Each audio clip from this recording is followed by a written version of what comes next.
ದೇಶಗಳ ಕುರಿತು ಅವರು ಭಾರತೀಯರಿಗೆ ನೀಡಿದಂತಹ ಸಂದೇಶಗಳ ಕುರಿತು ಇಂದು ಸ್ವಾಮೀಜಿಯವರು ಮಾತನಾಡಲಿದ್ದಾರೆ. ಪೂಜ್ಯ ಸ್ವಾಮೀಜಿಯವರು ಉತ್ತಮ ಚಿಂತಕರೂ ಹೌದು, ಉತ್ತಮ ವಾಗ್ಮಿಗಳೂ ಹೌದು. ಪೂಜ್ಯ ಸ್ವಾಮೀಜಿಯವರಿಗೆ ಮತ್ತೊಮ್ಮೆ ಭಕ್ತಿಪೂರ್ವಕ ಪ್ರಣಾಮಗಳನ್ನು ಸಲ್ಲಿಸುತ್ತಾ ಸ್ವಾಮೀಜಿಯವರಲ್ಲಿ ಈ ಕಾರ್ಯಕ್ರಮವನ್ನು ಕುರಿತು ವಿಚಾರಗಳ ಕುರಿತು ಚಿಂತನ ಮಂಥನ ಮಾಡಬೇಕಾಗಿ ವಿನಂತಿಸಿಕೊಳ್ತೇನೆ. ಪ್ರಣಾಮ್ ಸ್ವಾಮೀಜಿ. ಜನನೀಂ ಶಾರದಾಂ ದೇವೀಂ ರಾಮಕೃಷ್ಣಂ ಜಗದ್ಗುರುಂ ಪಾದಪದ್ಮೇ ತಯೋ ಶ್ರಿತ್ವಾ ಪ್ರಣಮಾಮಿ ಮುಹುರ್ಮುಹುಃ. ನಮಃ ಶ್ರೀಯತಿರಾಜಾಯ ವಿವೇಕಾನಂದ ಸೂರಯೇ ಸಚ್ಚಿತ್ ಸುಖ ಸ್ವರೂಪಾಯ ಸ್ವಾಮಿನೇ ತಾಪಹಾರಿಣೇ. ಪ್ರೀತಿಯ ಆಧ್ಯಾತ್ಮಿಕ ಭಗವದ್ಭಕ್ತರೇ, ಹಿಂದಿನ ವಾರ ಮಾನ ಮಧುರೆಯಲ್ಲಿ ಸ್ವಾಮಿ ವಿವೇಕಾನಂದರು ಕೊಟ್ಟಂತಹ ಉಪನ್ಯಾಸದ ಕುರಿತು ಈಗಾಗಲೇ ವಿಚಾರವನ್ನ ನೋಡಿದ್ವಿ. ಇವತ್ತು ಸ್ವಾಮಿ ವಿವೇಕಾನಂದರು ಮಧುರೈನಲ್ಲಿ ಮಧುರೈನ ಜನತೆ ಸ್ವಾಮಿ ವಿವೇಕಾನಂದನ ಅದ್ಧೂರಿಯಾಗಿ ಸ್ವಾಗತಿಸಿ ಅವ್ರಿಗೆ ಒಂದು ಭಿನ್ನವತ್ತಳೆಯನ್ನ ಸಮರ್ಪಿಸ್ತಾರೆ. ಆ ಭಿನ್ನವತ್ತಳೆಗೆ ಕೊಟ್ಟಂತ ಉತ್ತರಕ್ಕೆ ಪ್ರತ್ಯುತ್ತರಕ್ಕೆ ಕೃತಜ್ಞತಾ ರೂಪಕವಾಗಿ ಸ್ವಾಮಿ ವಿವೇಕಾನಂದರು ಭಾರತ ಮತ್ತೆ ಭಾರತದ ಸಂಸ್ಕೃತಿ ಹಾಗೂ ನಮ್ಮ ಸನಾತನ ಧರ್ಮದ ಕುರಿತು ಕೆಲವು ಅವ್ರದೇ ಆದ ವಿಚಾರವನ್ನ ಅವರು ಮುಂದಿಡ್ತಾರೆ. ಅದನ್ನ ತಿಳ್ಕೊಳ್ಳೋದ್ರ ಮೂಲಕ, ಅದನ್ನ ಅಧ್ಯಯನ ಮಾಡೋದ್ರ ಮೂಲಕ ನಮ್ಮ ಭಾರತ ಅಂದ್ರೇನು, ನಮ್ಮ ಸನಾತನ ಸಂಸ್ಕೃತಿ ಅಂದ್ರೇನು, ಅದರ ಹಿರಿಮೆ ಗರಿಮೆ ಏನು ಅಂತ ಸ್ವಲ್ಪ ತಿಳ್ಕೊಳ್ಳುವಂತ ಪ್ರಯತ್ನ ಮಾಡೋಣ. ಅದಕ್ಕಿಂತ ಮುಂಚೆ ಫ್ಲಾರೆನ್ಸ್ ಮಿಶ್ನನ್ ಅನ್ನುವಂತ ಒಬ್ಬ ವ್ಯಕ್ತಿ ಸ್ವಾಮಿ ವಿವೇಕಾನಂದರ ಬಗ್ಗೆ ಅದ್ಭುತವಾದ ಒಂದು ಮಾತಾಡಿದಾನೆ. Vivekananda was in a sense the unconscious prophet of the new Indian nationalism, whose ideology shows the impress of his doctrines ಅಂತ. ವಿವೇಕಾನಂದರು ಒಂದು ದೃಷ್ಟಿಯಲ್ಲಿ ನೂತನ ಭಾರತೀಯ ರಾಷ್ಟ್ರೀಯತೆಯ ಅಪ್ರಜ್ಞಾಪೂರ್ವಕ ಪ್ರವಾದಿ. ಅವರ ತತ್ವಗಳ ಪ್ರಭಾವವನ್ನು ಈ ರಾಷ್ಟ್ರೀಯತೆಯ ಭಾವನೆಯು ತೋರ್ಪಡಿಸುತ್ತದೆ ಅಂತ. ಸೊ ಇದು ನೋಡಿದಾಗ ನಮ್ಗೆ ಸ್ಪಷ್ಟವಾಗಿ ಗೊತ್ತಾಗುತ್ತೆ ಹೇಗೆ ಇವನು ಪಾಶ್ಚಾತ್ಯರು ಕೂಡ ಸ್ವಾಮಿ ವಿವೇಕಾನಂದರ ಕೊಡುಗೆ ಏನು, ಸ್ವಾಮಿ ವಿವೇಕಾನಂದರು ಭಾರತೀಯರನ್ನ ಹೇಗೆ ಬಡದೆಬ್ಬರಿಸಿದ್ರು, ಸ್ವಾತಂತ್ರ್ಯ ಸಂಗ್ರಾಮಕ್ಕಿರಬಹುದು, ಮತ್ತೊಬ್ಬ ಪ್ರತಿಯೊಬ್ಬ ಭಾರತೀಯ ಕೂಡ ತನ್ನ ಭಾರತೀಯತ್ವವನ್ನ, ತನ್ನ ಸನಾತನ ಸಂಸ್ಕೃತಿಯನ್ನ, ತನ್ನ ಬಗ್ಗೆ ಇದ್ದಂತಹ ಲೋಪದೋಷಗಳನ್ನ, ತನ್ನ ಬಗ್ಗೆ ಇದ್ದಂತಹ ಕೀಳರಿಮೆಯನ್ನ ಕಳ್ಕೊಳ್ಳಿಕ್ಕೆ ಸ್ವಾಮಿ ವಿವೇಕಾನಂದರು ಹೇಗೆ ಪ್ರೇರಣಾದಾಯಿ ಆಗಿದ್ರು, ಅವರ ಮಾತುಗಳು ಹೇಗೆ ಪ್ರೇರಣಾದಾಯಕ ಆಗಿತ್ತು ಅಂತ ಹೇಳಿ ಒಬ್ಬ ಪಾಶ್ಚಾತ್ಯ ವ್ಯಕ್ತಿಯ ಮೂಲಕ ಕೂಡ ನಮ್ಗೆ ಅರ್ಥ ಆಗುತ್ತೆ. ಭಗವಾನ್ ಶ್ರೀ ರಾಮಕೃಷ್ಣ ಪರಮಹಂಸರು ಮತ್ತೆ ಸ್ವಾಮಿ ವಿವೇಕಾನಂದರು ಜನ್ಮ ತಾಳದಂತಹ ಸಮಯದಲ್ಲಿ, ಅವತರಿಸಿದ ಸಮಯದಲ್ಲಿ ಹೇಗಾಗಿತ್ತಪ್ಪ ಅಂದ್ರೆ ಭಾರತ ಒಂದು ಗೊಂದಲಮಯವಾಗಿತ್ತು, ಒಂದು ಗೊಂದಲ ಗೀಜಗದ ಗೂಡಾಗಿತ್ತು.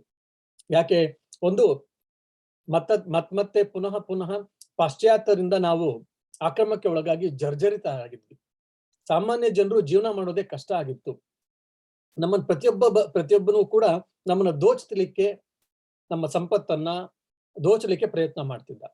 ಅದು ಸಾಲದು ಅಂತ ರಾಜಕೀಯ ಸಾಮಾಜಿಕ ಕಾರಣಗಳಿಂದ ಮತ್ತೆ ನಮ್ಮಲ್ಲಿ ಕೆಲವರು ಸ್ವಾರ್ಥಪರತೆಯಿಂದ ಏನಾಗಿತ್ತಪ್ಪ ಅಂದ್ರೆ ನಮ್ಮ ಧರ್ಮವು ಕೂಡ ಒಂದು ಸಂಕುಚಿತ ಮನೋಭಾವಕ್ಕೆ ಒಳಗಾಗ್ಬಿಟ್ಟಿತ್ತು.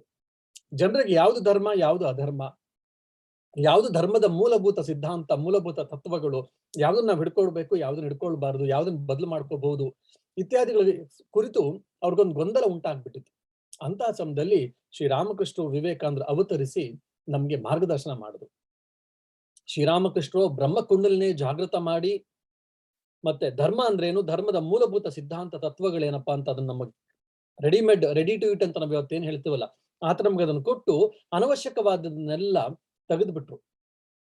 ನಮ್ಗೆ ಧರ್ಮ ಇವತ್ತು ವೇದಗಳ ಸಾರ, ಉಪನಿಷತ್ತುಗಳ ಸಾರ, ವೇದಾಂತದ ಸಾರ, ವೇದಾಂತಗಳ ಅಧ್ಯಯನಕ್ಕೆ ನಮ್ಗೆ ಇವತ್ತೆಲ್ಲ ಅವಕಾಶ ಸಿಗ್ತಿದೆ ಅಂದ್ರೆ ಈ ದಿವ್ಯತ್ರಯರ ಅವತರಣದಿಂದ ಅಂತ ಹೇಳಿದ್ರು ಕೂಡ ಅತಿಶಯೋಕ್ತಿ ಆಗ್ಲಾರ್ದು.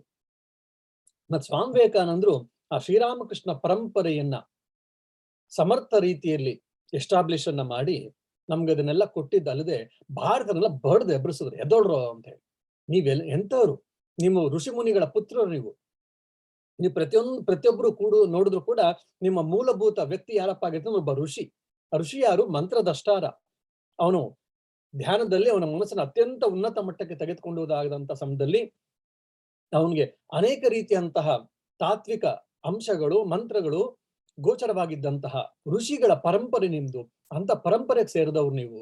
ಎಂತ ದಿವ್ಯ ಪರಂಪರೆ, ಭವ್ಯ ಪರಂಪರೆ ನೀವು. ಆದ್ರೆ ನೀವು ಕುರಿಗಳ ತರ ಇದ್ದೀರಾ, ನೀವು ಸಿಂಹಗಳು ಆಕ್ಚುಲಿ ಅಂತ ಹೇಳಿ ಆ ವೇದಾಂತದ ಸಂದೇಶವನ್ನ, ನಮ್ಮ ಭಾರತದ ಸನಾತನ ಸಂಸ್ಕೃತಿಯನ್ನ ನಮಗೆ ತಿಳಿಸ್ಕೊಟ್ಟು ನಮ್ಮನ್ನೆಲ್ಲ ಎಬ್ಬರಿಸಿದ್ರು, ಎಚ್ಚರಿಸಿದ್ರು. ಅದೆಲ್ಲಿ ಹೇಗೆ ಎಚ್ಚರಿಸುತ್ತಾರೆ ಅಂದ್ರೆ, ಒಂದು ಅವರ ಪತ್ರಗಳ ಮೂಲಕ, ಇನ್ನೊಂದು ವಿಶೇಷವಾಗಿ ಭಾರತೀಯರಿಗೆ, ಭಾರತಕ್ಕೆ ಈ ಕೊಲಂಬೋ ಇಂದ ಆಲ್ಮೋರಕ್ಕೆ ಉಪನ್ಯಾಸ ಮಾಲಿಕೆಯಿಂದ. ಸ್ವಾಮೀಜಿ ಇಲ್ಲಿ ತುಂಬಾ ಚೆನ್ನಾಗಿ ಮಾತಾಡ್ತಾರೆ. ಏನಪ್ಪಾ ಅಂತಂದ್ರೆ, ನಾನು ಹೇಗಿದ್ದೀನಿ, ಸರ್ವಸಂಗ ಪರಿತ್ಯಾಗಿ ಮಾನವ ಕೋಟಿಯ ಆಧ್ಯಾತ್ಮಿಕ ಕಲ್ಯಾಣಕ್ಕಾಗಿಯೇ ತನ್ನ ಜೀವನವನ್ನ ಮುಡಿಪಾಗಿರಿಸಿದ ಹಿಂದೂ ಸನ್ಯಾಸಿಯೊಬ್ಬನ ಜೀವಂತ ನಿದರ್ಶನವಾಗಿ ತಾವು ನಮಗೆ ಕಾಣುತ್ತಿರುವಿರಿ ಅಂತ ಹೇಳಿ ಸ್ವಾಮೀಜಿ ಬಗ್ಗೆ ಅವ್ರು ಮಾತಾಡಿರ್ತಾರೆ. ಅದ್ಭುತವಾಗಿದೆ. ಮತ್ತೆ ಭಾರತ ಇಂದು ಜೀವಂತ ಇದೆ ಅಂದ್ರೆ ನಿಮ್ಮಂತವರಿಂದ, ಋಷಿ ಮುನಿಗಳಿಂದ, ನಿಮ್ಮಂತ ಸಾಧು ಸಂತರಿಂದ ಇದಾಗಿದೆ ಅಂತ ಎಲ್ಲ ಹೇಳಿ ಅದ್ಭುತವಾದಂತ ವಿಚಾರಗಳನ್ನ ಮಾತಾಡ್ತಾರೆ. ಸುಂದರೇಶ್ವರ ಮತ್ತೆ ಮೀನಾಕ್ಷಿ ತಾಯಿ ನಿಮ್ಗೆ ಆರೋಗ್ಯವನ್ನ ಕೊಡ್ಲಿ, ಆಯುಷನ್ನ ಕೊಡ್ಲಿ ಇತ್ಯಾದಿ ಅಂತೆಲ್ಲ ಪ್ರಾರ್ಥಿಸ್ತಾರೆ. ಸ್ವಾಮೀಜಿ ಉತ್ತರ ಹೇಳ್ತಾರೆ ನೋಡಿ, ನೀವೇನೋ ಚೆನ್ನಾಗಿ ಹೇಳಿದ್ರಿ, ಆದ 4 ವರ್ಷಗಳ ಅನುಭವವನ್ನ ನಿಮ್ಮ ಮುಂದೆ ನಾನು ವಿಶದವಾಗಿ ಡಿಟೈಲ್ ಆಗಿ ನಾನು ಹಂಚ್ಕೊಳ್ಬೇಕು ಅಂತ ಆಸೆ ಏನೋ ಇದೆ. ಆದ್ರೆ ನಾನೊಬ್ಬ ಸನ್ಯಾಸಿ ಏನೋ ಹೌದು, ನಾನೊಬ್ಬ ಯೋಗಿ ಏನೋ ಹೌದು, ಆಧ್ಯಾತ್ಮಿಕ ಶಕ್ತಿ ಇರೋದು ಹೌದು, ಆದ್ರೆ ನನಗೂ ಕೂಡ ಒಂದು ದೇಹ ಅಂತಿದೆ. ಅಲ್ಲಿ 4 ವರ್ಷಗಳ ಕಾಲ ಬಿಡುವಿಲ್ಲದೆ 100 ಜನರಿಗೆ ವೇದಾಂತವನ್ನ ಕೊಟ್ಟು 2,000 ಜನರಿಗೆ ಪ್ರತ್ಯಕ್ಷವಾಗಿ ಪರೋಕ್ಷವಾಗಿ ಮಂತ್ರದೀಕ್ಷೆಯನ್ನ, ವಿವಿಧ ರೀತಿಯ ದೀಕ್ಷೆಯನ್ನ, ಆಧ್ಯಾತ್ಮಿಕ ಜಾಗೃತಿಯನ್ನ ಮಾಡಿ ಸುಸ್ತಾಗಿ ಬಂದಿದ್ರು. ಮತ್ತೆ ಅವ್ರು ಹೇಳ್ತಾರೆ, ಕಳೆದ 3 ವಾರಗಳಿಂದ ಬಿಡುವಿಲ್ಲದ ಸಂಚಾರದಿಂದ ಮತ್ತು ಉಪನ್ಯಾಸಗಳಿಂದ ಈ ದೇಹ ಬಳಲಿದೆ. ಅಂದ್ರೆ ಅವ್ರು ಕೊಲಂಬೋಗ್ ಬಂದ್ಮೇಲೆ ಕೂಡ 100 ಜನ ಅವ್ರು ಬರ್ತಾ ಇದ್ರು, ಭೇಟಿ ಆಗ್ತಾ ಇದ್ರು, ಅವ್ರ ಹತ್ರ ಮಾತಾಡ್ತಿದ್ರು, ಅವ್ರ ಆಶೀರ್ವಾದ ಪಡ್ಕೊಳ್ತಾ ಇದ್ರು, ಅವ್ರ ಉಪನ್ಯಾಸಗಳನ್ನು ಕೊಟ್ಕೊಂಡು ಬಂದಿದ್ದಾರೆ. ಮತ್ತೆ ಆ ಬಿಸಿಲು, ಸ್ವಾಮಿ ವಿವೇಕಾನಂದ ಪಾಶ್ಚಾತ್ಯ ದೇಶದಲ್ಲಿ ಇದ್ದಾಗ ಆ ತರ ಬಿಸಿಲಲ್ಲಿ ಇರ್ಲಿಲ್ಲ. ಇಲ್ಲಿ ಬಂದಾಗ ಬಿಸಿಲು, ಧೂಳು ಇತ್ಯಾದಿಗಳಿಂದೆಲ್ಲವೂ ಕೂಡ ಅವ್ರ ಶರೀರ ಜರ್ಜರಿತವಾಗಿತ್ತು, ಜ್ವರ ಕೂಡ ಬಂದಿತ್ತು ಇತ್ಯಾದಿ. ಸೊ ಹಾಗಾಗಿ ನಾನು ಸುಸ್ತಾಗಿದ್ದೀನಪ್ಪ. ಆದ್ರೂ ಕೂಡ, ಅಷ್ಟು ಸುಸ್ತಾಗಿದ್ರು ಕೂಡ ನಿಮ್ಮ ಪ್ರೀತಿಗೆ ನಾನು ಓಗೊಟ್ಟು ಬಂದಿದ್ದೇನೆ. ಅದು ದೊಡ್ಡ ಉಪನ್ಯಾಸ ಕೊಡ್ಬೇಕು ಅಂತ ನನಗೆ ಆಸೆ ಇದ್ರು ಕೂಡ ನನ್ನ ದೇಹ ದಣ್ದಿರೋದ್ರಿಂದ ನಾನು ನಿಮ್ಗೆ ದೊಡ್ಡ ಉಪನ್ಯಾಸವನ್ನು ಕೊಡಕ್ ಆಗೋದಿಲ್ಲ. ಕೃತಜ್ಞತಾ ರೂಪಕವಾಗಿ ನೀವು ಕೊಟ್ಟಂತ ಭಿನ್ನವತೆಗಳು ಒಂದು ಉತ್ತರವನ್ನ ಕೊಡ್ತೀನಿ ಅಂತ ಹೇಳಿ ಸ್ವಾಮಿ ವಿವೇಕಾನಂದ ಹೇಳ್ತಿದ್ದಾರೆ. ಈ ಮಾತು ನೀವು ಸ್ವಾಮಿ ವಿವೇಕಾನಂದರ ಮಾತುಗಳನ್ನು ಓದಿದಾಗ ಕೂಡ ನೀವು ಅರ್ಥ ಮಾಡ್ಕೊಂಡಿರ್ತೀರ, ಅರ್ಥ ಆಗಿರುತ್ತೆ. ಅದಿಲ್ಲ ಒಂದು ಅಂಶ ಏನಪ್ಪಾ ಅಂದ್ರೆ, ಇದು ಒಬ್ಬ ಶ್ರೇಷ್ಠ ವ್ಯಕ್ತಿಯ, ಸಾಧು ಸಂತರ, ಸತ್ಪುರುಷರ ಲಕ್ಷಣ. ಅವ್ರಿಗೆ ಆರೋಗ್ಯ ಚೆನ್ನಾಗಿಲ್ಲ, ದೇಹ ದಣದಿದೆ, ಸಾಕಪ್ಪ ಅಂತ ಅನ್ಸಿದೆ, ಆದ್ರೂ ಕೂಡ ಜನರ ಪ್ರೀತಿಗೆ ಕಟಿಬದ್ಧರಾಗಿ, ಜನರ ಪ್ರೀತಿಗೆ ಒಂದು ಕೃತಜ್ಞತಾ ರೂಪಕವಾಗಿ ಅವರ ದೇಹದ ಎಲ್ಲಾ ರೀತಿಯಂತಹ ಸಮಸ್ಯೆಗಳನ್ನು ಬದಿಗಿಟ್ಟು ಜನರಿಗೆ ಅವ್ರು ಮಾತಾಡ್ಲಿಕ್ಕಿದ್ದಾರೆ. ಇವತ್ತು ನಾವೇನಾದ್ರೂ ಉಪನ್ಯಾಸ ಕೊಡ್ತೀವಿ ಅಂದ್ರೆ ಮೈಕ್ ಇರುತ್ತೆ, ಆಂಪ್ಲಿಫೈರ್ ಇರುತ್ತೆ, ಸ್ವಲ್ಪ ಮಾತಾಡೋದು ಜೋರಾಗಿ ಆಂಪ್ಲಿಫೈ ಆಗುತ್ತೆ. ಆಗಿನ ಕಾಲದಲ್ಲಿ ಆತರ ಇರ್ಲಿಲ್ಲ. ಅವ್ರು ಜೋರಾಗಿ ಮಾತಾಡ್ಬೇಕು, ಎಲ್ಲರಿಗೂ ಕೇಳಿಸೋ ರೀತಿಯಲ್ಲಿ. ಸೊ ಹಾಗಾಗಿ ತುಂಬಾ ಇದು ಏನೋ ಗಂಟ್ಲಿಗಾಗಿ, ದೇಹಕ್ಕಾಗಿ ದಣಿವಾಗ್ತಿತ್ತು. ಮತ್ 100 ಜನ ಬಂದು ಅವ್ರಿಗೆ ಪ್ರಣಾಮ ಮಾಡೋದ್ರಿಂದ, ಅಷ್ಟು ಜನರ ಭಕ್ತರ ಪಾಪಗಳನ್ನೆಲ್ಲ ಸ್ವೀಕರಿಸಿದಾಗ ಅದು ದೇಹದ ಮೇಲೆ ಸಾಕಷ್ಟು ಪರಿಣಾಮವನ್ನು ಕೂಡ ಬೀಳ್ತಾ ಇತ್ತು. ಇದನ್ನ ನಾವು ಅರ್ಥ ಮಾಡ್ಕೋಬೇಕು. ಇಂತಹ ಸಮಯದಲ್ಲೂ ಕೂಡ ಅವರ ಶರೀರದ ಸ್ವಾಸ್ಥ್ಯವನ್ನ, ಆರೋಗ್ಯವನ್ನ ಕೂಡ ಲೆಕ್ಕಿಸದೆ ಜನರಿಗೆ ಅವರನ್ನ ಬರುವ ಹಾಗೆ ಅವ್ರಿಗೆ ಅವರು ಸಮರ್ಪಿಸ್ಕೊಂಡಿದ್ರು. ಇದು ಒಬ್ಬ ಯೋಗಿಯ ಲಕ್ಷಣ, ಒಬ್ಬ ಸಾಧು ಸಂತನ ಲಕ್ಷಣ. ಅವನ ಬಗ್ಗೆ ಅವನು ಯೋಚನೆ ಮಾಡ್ತಿರ್ಲಿಲ್ಲ. ಪ್ರತಿ ಬಾರಿಯೂ ಕೂಡ ಮನುಕುಲಕ್ಕೋಸ್ಕರ, ಇನ್ನೊಬ್ಬರಿಗೋಸ್ಕರ ಯೋಚನೆ ಮಾಡ್ತಿರ್ತಾನೆ.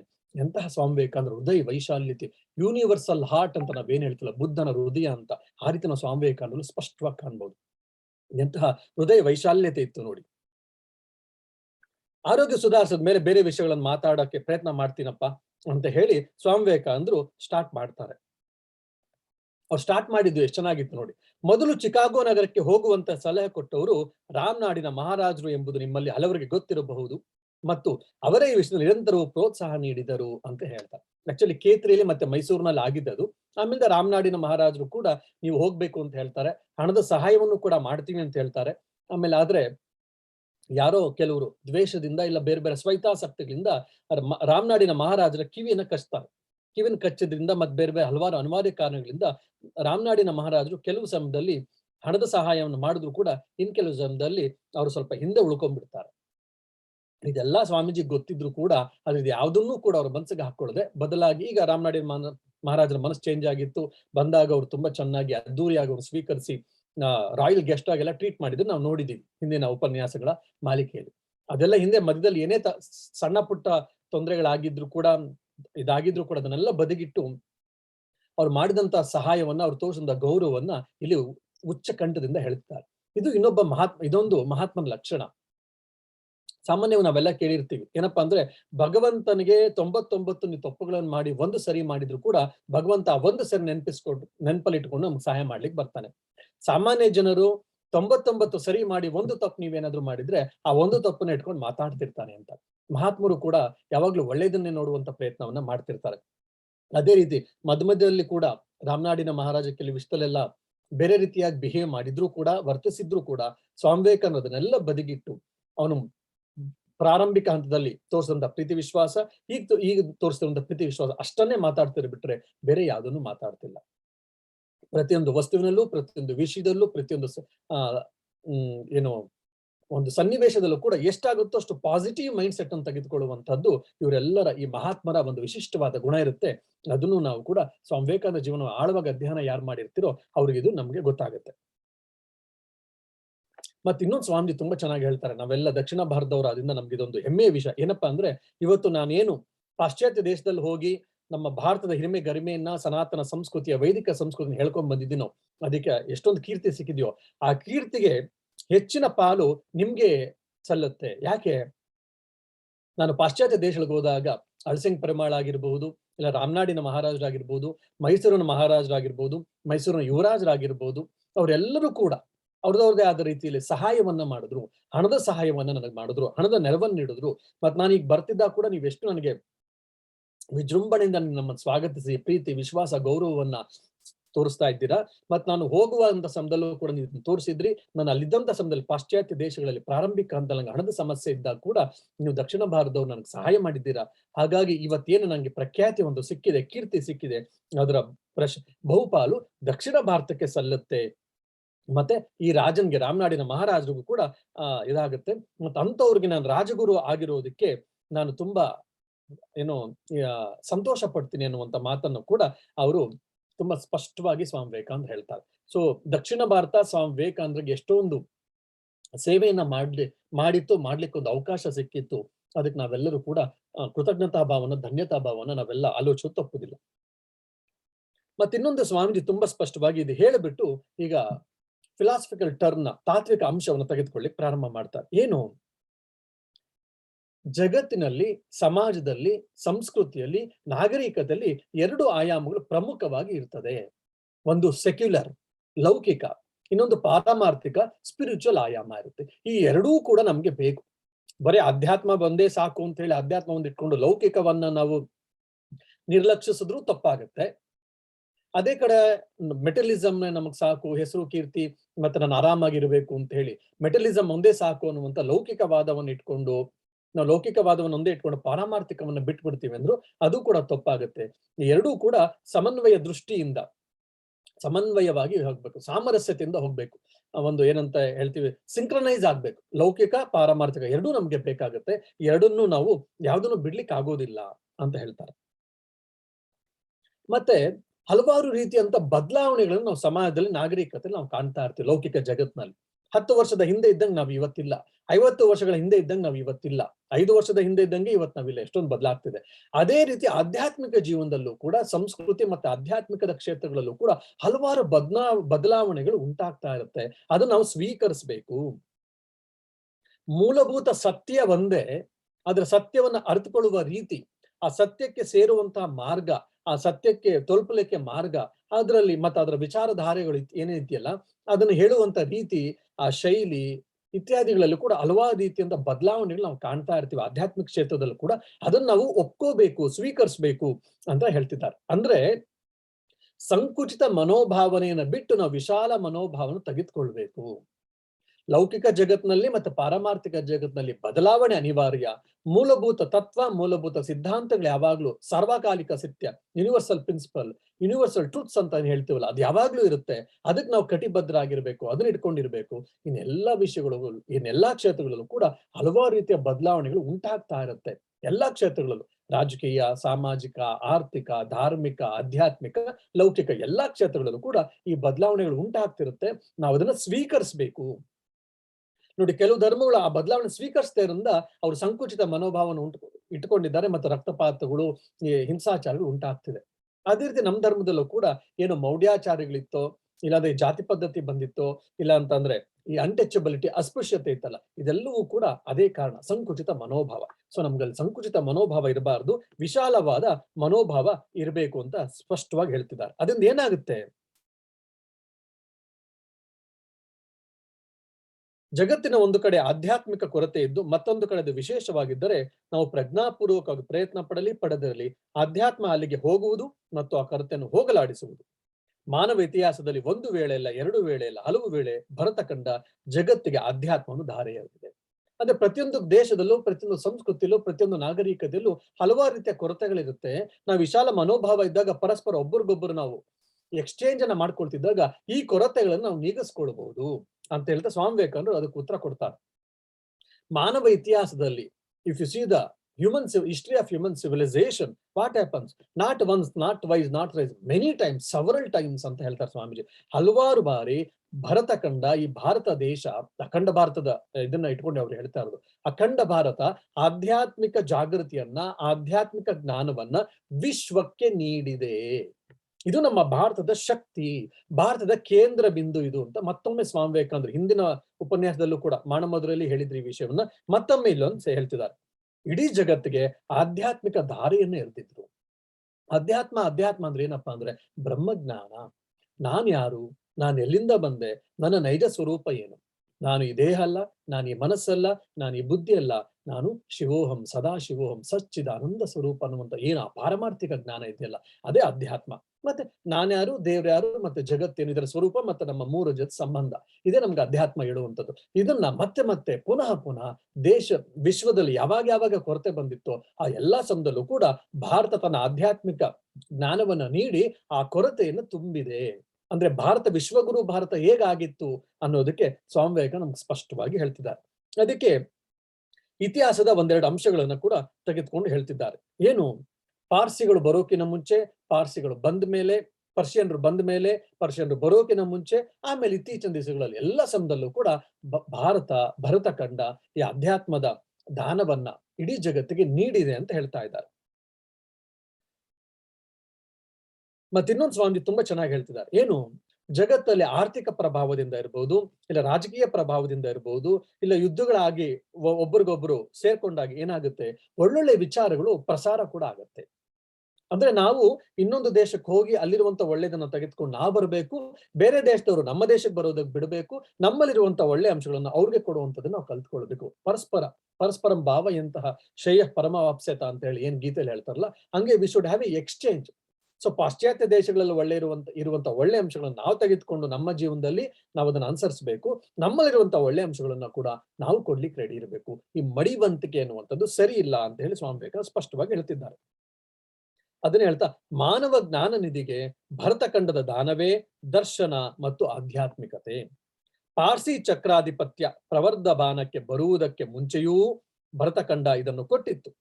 ಎರಡನೇ ವೇಳೆ ಪರ್ಷಿಯಾದ ಚಕ್ರಾಧಿಪತ್ಯ ಕಾಲದಲ್ಲಿಯೂ, ಮೂರನೇ ಆವೃತ್ತಿ ಗ್ರೀಕರ ಉಚ್ಚಾಯ ಕಾಲದಲ್ಲೂ, ಈಗ ಆಂಗ್ಲೇಯರು ಪ್ರಖ್ಯಾತರಾಗಿರುವಾಗ ನಾಲ್ಕನೆಯ ಬಾರಿ ಹಿಂದಿನಂತೆ ಭರತಖಂಡ ತನ್ನ ಪಾತ್ರವನ್ನು ಈಗಲೂ ನಿರ್ವಹಿಸಿರುವುದು. ಸ್ವಾಮಿ ವಿವೇಕಾನಂದರು ಆಂಗ್ಲೇಯರು ಇದ್ದಿದ್ದಾಗ ಪಾಶ್ಚಾತ್ಯ ದೇಶಗಳಿಗೆಲ್ಲ ಹೋಗಿ ಮತ್ತೊಮ್ಮೆ ಈ ವೇದಾಂತವನ್ನ ಕೊಟ್ಟು ಬಂದ್ರು. ಸ್ವಾಮಿ ವಿವೇಕಾನಂದರು ಈ ಯೋಗ ಮತ್ತೆ ವೇದಾಂತವನ್ನು ಕೊಟ್ಟು ಬಂದ್ಮೇಲೆ ಏನಾಯ್ತು ನೋಡಿ, ಆಮೇಲೆ ಹಲವಾರು ರೀತಿಯ ಮುಖಂಡರು, ಧಾರ್ಮಿಕ ಮುಖಂಡರು, ಆಧ್ಯಾತ್ಮಿಕ ಮುಖಂಡರು ಹೋದ್ರು, ಧರ್ಮ ವೇದಾಂತವನ್ನು ಕೊಟ್ಟರು, ಇವತ್ತು ಕೊಡ್ತಿದ್ದಾರೆ. ಪಾಶ್ಚಾತ್ಯ ರಾಷ್ಟ್ರಗಳು ಇವತ್ತು ಪಾಶ್ಚಾತ್ಯ ಸಂಸ್ಕೃತಿ ಗೊತ್ತಿದ್ದೋ ಗೊತ್ತಿಲ್ಲದೆಯೋ ಕೂಡ ನಮ್ಮ ಧರ್ಮವನ್ನ, ನಮ್ಮ ಸಂಸ್ಕೃತಿಯನ್ನು ಅದರದೇ ಆದ ರೀತಿಯಲ್ಲಿ ಅದು ಅಬ್ಸರ್ವ್ ಮಾಡ್ಕೊಳ್ತಿದೆ. ಅದಕ್ಕೆ ಉದಾಹರಣೆಗೆ ನಿಮ್ಗೆ ಹೇಳ್ತೀನಿ. ಹೇಗೆ 1950-60 ಆಸ್ಪಾಸ್ನಲ್ಲೇ ಉದಾಹರಣೆಗೆ ರೋಮ್ ವ್ಯಾಟಿಕನ್ ಸಿಟಿ ಒಂದು ದೊಡ್ಡ ಇದನ್ನ ನಿಲುವನ್ನು ತೆಗೆದುಕೊಳ್ತು. ಏನು, ನಮ್ಮ ಧರ್ಮ ಒಂದೇ ಸರಿ, ನಮ್ಮ ದೇವರು ಒಬ್ಬನೇ ಸರಿ, ಇನ್ ಮಿಕ್ಕದವರೆಲ್ಲರೂ ಕೂಡ ತಪ್ಪು ಅನ್ನುವಂತ ನಿಲುವು ತಪ್ಪು. ಬೇರೆಯವರು ಕೂಡ, ಬೇರೆ ಧರ್ಮಗಳು, ಬೇರೆ ಮತಗಳು, ಅವರ ದೇವತೆಗಳು, ಅವ್ರ ಸಂಸ್ಕೃತಿಯು ಕೂಡ ಸತ್ಯಕ್ಕೆ ಹೋಗುವಂತ ಮಾರ್ಗಗಳು ನಮ್ಮದಷ್ಟು ಶ್ರೇಷ್ಠ ಇಲ್ಲದೆ ಇರಬಹುದು, ಮಾತ್ರ ಅವುಗಳ ಮೂಲಕವೂ ಕೂಡ ಭಗವಂತನ ಸೇರಬಹುದು ಅನ್ನುವಂತಹ ಏನು ನಾವು ಶ್ರೀರಾಮಕೃಷ್ಣರ ಸರ್ವಧರ್ಮ ಸಮನ್ವಯದ ಮಾತನ್ನು ಹೇಳ್ತೀವಲ್ಲ, ಅದು ಆ ಮಟ್ಟಕ್ಕೆ ಇಲ್ದಿದ್ರು ಕೂಡ ತಕ್ಕ ಮಟ್ಟಿಗೆ ಅಧಿಕೃತವಾಗಿ ಅಫಿಷಿಯಲಿ ರೋಮು ಸ್ವೀಕರಿಸ್ತದೆ, ವ್ಯಾಟಿಕನ್ ಸಿಟಿ ಅದನ್ನು ಸ್ವೀಕರಿಸ್ತದೆ. ಅದರ ಪ್ರಭಾವ ಎಲ್ಲಿಂದ ಅಂತಂದ್ರೆ ಸ್ವಾಮಿ ವಿವೇಕಾನಂದರ ಭಗವಾನ್ ಶ್ರೀರಾಮಕೃಷ್ಣರಿಂದ ಅಂತೇಳಿ ನಾವು ಸ್ಪಷ್ಟವಾಗಿ ಅರ್ಥ ಮಾಡ್ಕೊಳ್ತೀವಿ. ಸ್ವಾಮಿ ವಿವೇಕಾನಂದ್ರ ಪಾಶ್ಚಾತ್ಯ ರಾಷ್ಟ್ರಕ್ಕೆ ಹೋದಾಗ ಒಬ್ಬ ಕ್ರೈಸ್ತ ಪಾದ್ರಿ ಹೇಳ್ತಾನೆ, ಸ್ವಾಮಿಗಳೇ, ಇವತ್ ನೀವೇನ್ ಮಾತಾಡ್ತಾ ಇದ್ದೀರಾ, ಜನರು ನಿಮ್ಮನ್ನೆಲ್ಲ ಸ್ವೀಕರಿಸ್ತಾ ಇದ್ದಾರೆ ಸರಿ, ಆದ್ರೆ ನೀವೇನಾದ್ರೂ ಒಂದು 50 ವರ್ಷದ ಮುಂಚೆ ಹೆಚ್ಚು ಕಡಿಮೆ ನೀವು ಬಂದಿದ್ರೆ, ಈ ಮಾತುಗಳೆಲ್ಲ ಆಡಿದ್ರೆ ನಿಮ್ಮನ್ನ ಜೀವಂತವಾಗಿ ಸುಟ್ಟು ಹಾಕಿಬಿಡ್ತಾ ಇದ್ರು. ಅಂದ್ರೆ ಅವರಲ್ಲೂ ಕೂಡ, ಪಾಶ್ಚಾತ್ಯ ರಾಷ್ಟ್ರಗಳಲ್ಲೂ ಕೂಡ ಒಂದು ಎಂತ ಸಂಕುಚಿತ ಮನೋಭಾವ ಇತ್ತು, ಇದೆ ಅನ್ನುವಂಥದಕ್ಕೆ ನಮ್ಗೆ ಇಲ್ಲಿ ಸ್ಪಷ್ಟವಾಗಿ ಗೊತ್ತಾಗುತ್ತೆ. ಹಾಗಾಗಿ ನಮ್ಮ ಧರ್ಮದಲ್ಲಿ, ನಮ್ಮ ದೇಶದಲ್ಲಿ ಮಾತ್ರ ಈ ಸಂಕುಚಿತ ಮನೋಭಾವ ಇತ್ತು, ಇದೆ ಅಂತ ಅಲ್ಲ. ಪ್ರತಿಯೊಂದು ಧರ್ಮದಲ್ಲೂ ಕೂಡ, ಪ್ರತಿಯೊಂದು ದೇಶದಲ್ಲೂ ಕೂಡ, ಪ್ರತಿಯೊಂದು ಸಂಸ್ಕೃತಿಯಲ್ಲೂ ಕೂಡ, ಪ್ರತಿಯೊಂದು ನಾಗರಿಕತೆಯಲ್ಲೂ ಕೂಡ ಅದರದೇ ಆದಂತಹ ಸಂಕುಚಿತ ಮನೋಭಾವಗಳು ಇತ್ತು, ಇದೆ, ಇರ್ತದೆ. ಸೊ ಹಾಗಾಗಿ ಆದ್ರೆ ಅದನ್ನ ನಾವು ತೆಗೆದು ಹಾಕುವಂತ ಪ್ರಯತ್ನವನ್ನ ಎಷ್ಟು ಸಾಧ್ಯವೋ ಅಷ್ಟು ನಾವು ಮಾಡಬೇಕು ಅಂತ ಹೇಳಿ ಸ್ಪಷ್ಟವಾಗಿ ನಮ್ಮ ಸ್ವಾಮಿ ವಿವೇಕಾನಂದರ ಈ ಮಾತುಗಳಿಂದ ಗೊತ್ತಾಗುತ್ತೆ. ಮತ್ತೆ ಹಲವಾರು ಬಾರಿ ನಮ್ಮ ಭಾರತ ವಿಶ್ವಕ್ಕೆ ತನ್ನ ಆಧ್ಯಾತ್ಮಿಕ ಜ್ಞಾನವನ್ನ ಕೊಟ್ಟಿದೆ ಅಂತ ಹೇಳಿ ತುಂಬಾ ಸ್ಪಷ್ಟವಾಗಿ ಸ್ವಾಮಿ ವಿವೇಕಾನಂದರು ಮಾತಾಡ್ತಿದ್ದಾರೆ. ಮತ್ತೆ ಅದ್ರ ಜೊತೆಗೆ ಹೇಳ್ತಾರೆ, ಪಾಶ್ಚಾತ್ಯರ ಸಂಘಟನಾ ಕ್ರಮ, ಅವರು ಒಟ್ಟಿಗೆ ಸೇರ್ಕೊಂಡು ಕೆಲಸ ಮಾಡ್ತಾರೆ. ನಮ್ಮಲ್ಲಿ ಈ ಒಟ್ಟಿಗೆ ಸೇರ್ಕೊಂಡು ಕೆಲಸ ಮಾಡೋದು ತುಂಬಾ ಕಷ್ಟ ಭಾರತೀಯರಲ್ಲಿ. ಒಬ್ಬೊಬ್ಬ ವ್ಯಕ್ತಿಯು ಕೂಡ ವಿಶಿಷ್ಟ ವ್ಯಕ್ತಿ, ವಿಶೇಷ ವ್ಯಕ್ತಿ, ಅವನಲ್ಲಿ ಸಾಕಷ್ಟು ಶಕ್ತಿ ಇರುತ್ತೆ. ಆದ್ರೆ 10 ಜನ ಸೇರ್ಕೊಂಡು ಒಟ್ಟಿಗೆ ಒಂದು ಕೆಲಸ ಮಾಡಬೇಕು, ನಮ್ಮಲ್ಲಿ ಪ್ರಾಬ್ಲಮ್. ಈ ಸಂಘಟನಾ ಕ್ರಮ, ಆರ್ಗನೈಸೇಷನ್ ಪವರ್ ಅಂತ ಏನಿದೆಯಲ್ಲ, ಅದು ಪಾಶ್ಚಾತ್ಯದಲ್ಲಿ ತುಂಬಾ ಚೆನ್ನಾಗಿದೆ. ಇದನ್ನ ನಾವು ಕಲ್ತ್ಕೊಳ್ಬೇಕು. ಮತ್ತೆ ನವೀನ ತಂತ್ರಜ್ಞಾನ ಮತ್ತೆ ವಿಜ್ಞಾನದಲ್ಲಿ ಸಾಕಷ್ಟು ಮುಂದುವರೆದಿದೆ. ನಾವು ಹಿಂದೆ ಮುಂದುವರೆದಿದ್ವಿ, ಇಲ್ಲ ಅಂತಿಲ್ಲ. ಆದ್ರೆ ಮತ್ತೆ ಪರಕೀಯರ ದಾಳಿಗಳು ಉಂಟಾಗಿದ್ದರಿಂದ ನಾವು ಅದನ್ನ ಕಳ್ಕೊಂಡಿದ್ರಿಂದ ಇವಾಗ ಇಲ್ಲ. ನಮ್ಮಲ್ಲಿರುವಂತ ಪುನಶ್ಚೇತನ ಮಾಡುವಂತದ್ದು ಒಂದು, ಮತ್ತೆ ಅವರಲ್ಲಿ ಈಗ ಆಗ್ಲೇ ನವೀನವಾದಂತ ವಿಜ್ಞಾನ ತಂತ್ರಜ್ಞಾನಗಳ ಆವಿಷ್ಕಾರ ಉಂಟಾಗಿದೆ, ಅದನ್ನ ನಾವು ಪಡ್ಕೊಳ್ಳೋಣ. ಮತ್ತೆ ನಮ್ಮಲ್ಲಿರುವಂತ ಧರ್ಮ ಮತ್ತು ಅಧ್ಯಾತ್ಮ, ವಿಶೇಷವಾಗಿ ಅಧ್ಯಾತ್ಮವನ್ನ, ಬ್ರಹ್ಮಜ್ಞಾನವನ್ನ, ಯೋಗವನ್ನ, ವೇದಾಂತವನ್ನ ಅವ್ರಿಗೆ ಕೊಡೋಣ. ಆವಾಗ ಅವರಲ್ಲಿರುವಂತಹ ಕುಂದುಕೊರತೆಗಳು ಕಡಿಮೆ ಆಗುತ್ತೆ, ನಮ್ಮಲ್ಲಿರುವಂತಹ ಕುಂದುಕೊರತೆಗಳು ಕೂಡ ಕಡಿಮೆ ಆಗುತ್ತೆ. ಈ ರೀತಿ ಪರಸ್ಪರ ಒಬ್ಬರಿಗೊಬ್ಬರು ಸಹಾಯವನ್ನ ಮಾಡಿಕೊಂಡು, ಪೂರಕವನ್ನಾಗಿ ಮಾಡಿಕೊಂಡು ನಮ್ಮನ್ನೆಲ್ಲ ಪ್ರತಿಯೊಬ್ಬರು ಬೆಳಿಬೇಕು ಅನ್ನುವಂಥದ್ದನ್ನ ಸ್ವಾಮಿ ವಿವೇಕಾನಂದ ಸ್ಪಷ್ಟವಾಗಿ ಇಲ್ಲಿ ಹೇಳ್ತಿದ್ದಾರೆ. ಮತ್ತೆ ಹೇಳ್ತಾರೆ, ಪಾಶ್ಚಾತ್ಯ ಸಂಘಟನಾ ಕ್ರಮ, ಅವರ ಬಾಹ್ಯ ನಾಗರಿಕತೆ ಹೇಗೆ ನಮ್ಮ ಮೇಲೆ ನಾವು ಇಚ್ಛಿಸಲಿ ಬಿಡಲಿ ತಮ್ಮ ಪ್ರಭಾವವನ್ನು ಬೀರುತ್ತಿವೆಯೋ ಹಾಗೆಯೇ ಭರತ ಖಂಡದ ದರ್ಶನ ಮತ್ತು ಆಧ್ಯಾತ್ಮಿಕತೆ ಇವು ಪಾಶ್ಚಾತ್ಯ ದೇಶದ ಮೇಲೆ ತಮ್ಮ ಪ್ರಭಾವವನ್ನು ಬೀರುತ್ತಿವೆ. ಅದನ್ನು ಯಾರೂ ಕೂಡ ತಡೆಯಲಾರರು. ನಾವು ಕೂಡ ಪಾಶ್ಚಾತ್ಯಿಕ ಭೌತಿಕ ನಾಗರಿಕತೆ ಪ್ರಭಾವವನ್ನು ತಡೆಯಲಾಗುವುದಿಲ್ಲ ಅಂತ ಸ್ವಾಮಿ ಸ್ಪಷ್ಟವಾಗಿ ಹೇಳ್ತಾರೆ. ಎಲ್ಲ ಪಾಶ್ಚಾತ್ಯದ ಇದೆಲ್ಲ ಬಂದು ನಾವೆಲ್ಲ ಹಾಳಾಗೋದ್ವಿ ಅಂತ ಕೆಲವರು ಸಂಕುಚಿತ ಮನೋಭಾವನೆಯಲ್ಲಿ ಹೇಳ್ತಿರ್ತಾರೆ. ಸೊ ಹಾಗಾಗಿ ಸ್ವಾಮಿ ವಿವೇಕಾನಂದ ಹೇಳ್ತಾರೆ, ಇಲ್ಲ, ಇದೊಂದು ಸಾರ್ವಕಾಲಿಕ ಸತ್ಯ, this A universal truth, universal rule ಇದು. ಸೊ ಹಾಗಾಗಿ ನಾವ್ ಏನೇ ತಡೆದ್ರು ಕೂಡ ಪಾಶ್ಚಾತ್ಯರ ಪ್ರಭಾವ ನಮ್ಮ ಮೇಲೆ ಆಗ್ತಾ ಇರುವಂತದನ್ನ ನಾವು ತಡಿಲಿಕ್ಕಾಗೋದಿಲ್ಲ. ನಮ್ಮ ಪ್ರಭಾವ ಪಾಶ್ಚಾತ್ಯರ ಮೇಲೂ ಕೂಡ ಆಗ್ತಾ ಇದೆ. ಪಾಶ್ಚಾತ್ಯರು ಕೂಡ ಕೆಲವು ಕಡೆ ತಡಿಲಿಕ್ಕೆ ಪ್ರಯತ್ನ ಮಾಡ್ತಾ ಇದ್ದಾರೆ, ಅದು ಕೂಡ ತಡಿಲಿಕ್ಕಾಗೋದಿಲ್ಲ. ಸೊ ಒಬ್ಬರಿಗೊಬ್ಬರ ಪ್ರಭಾವ ಇದ್ದೇ ಇರುತ್ತೆ ಅನ್ನುವಂಥದ್ದು ಸ್ವಾಮಿ ವಿವೇಕಾನಂದ ಸ್ಪಷ್ಟವಾಗಿ ಹೇಳ್ತಿದ್ದಾರೆ. ಸೊ ಹಾಗೆ ನಾವು ಪಾಶ್ಚಾತ್ಯೀಕರಣ ಆಗ್ತಿದೆ, ನಮ್ಮ ದೇಶ, ನಮ್ಮ ಧರ್ಮ ಎಲ್ಲ ಹಾಳಾಗ್ಬಿಡ್ತಾ ಇದೆ ಅಂತ ನಾವು ಅನ್ಕೊಂಡ್ರೆ ಇಲ್ಲ.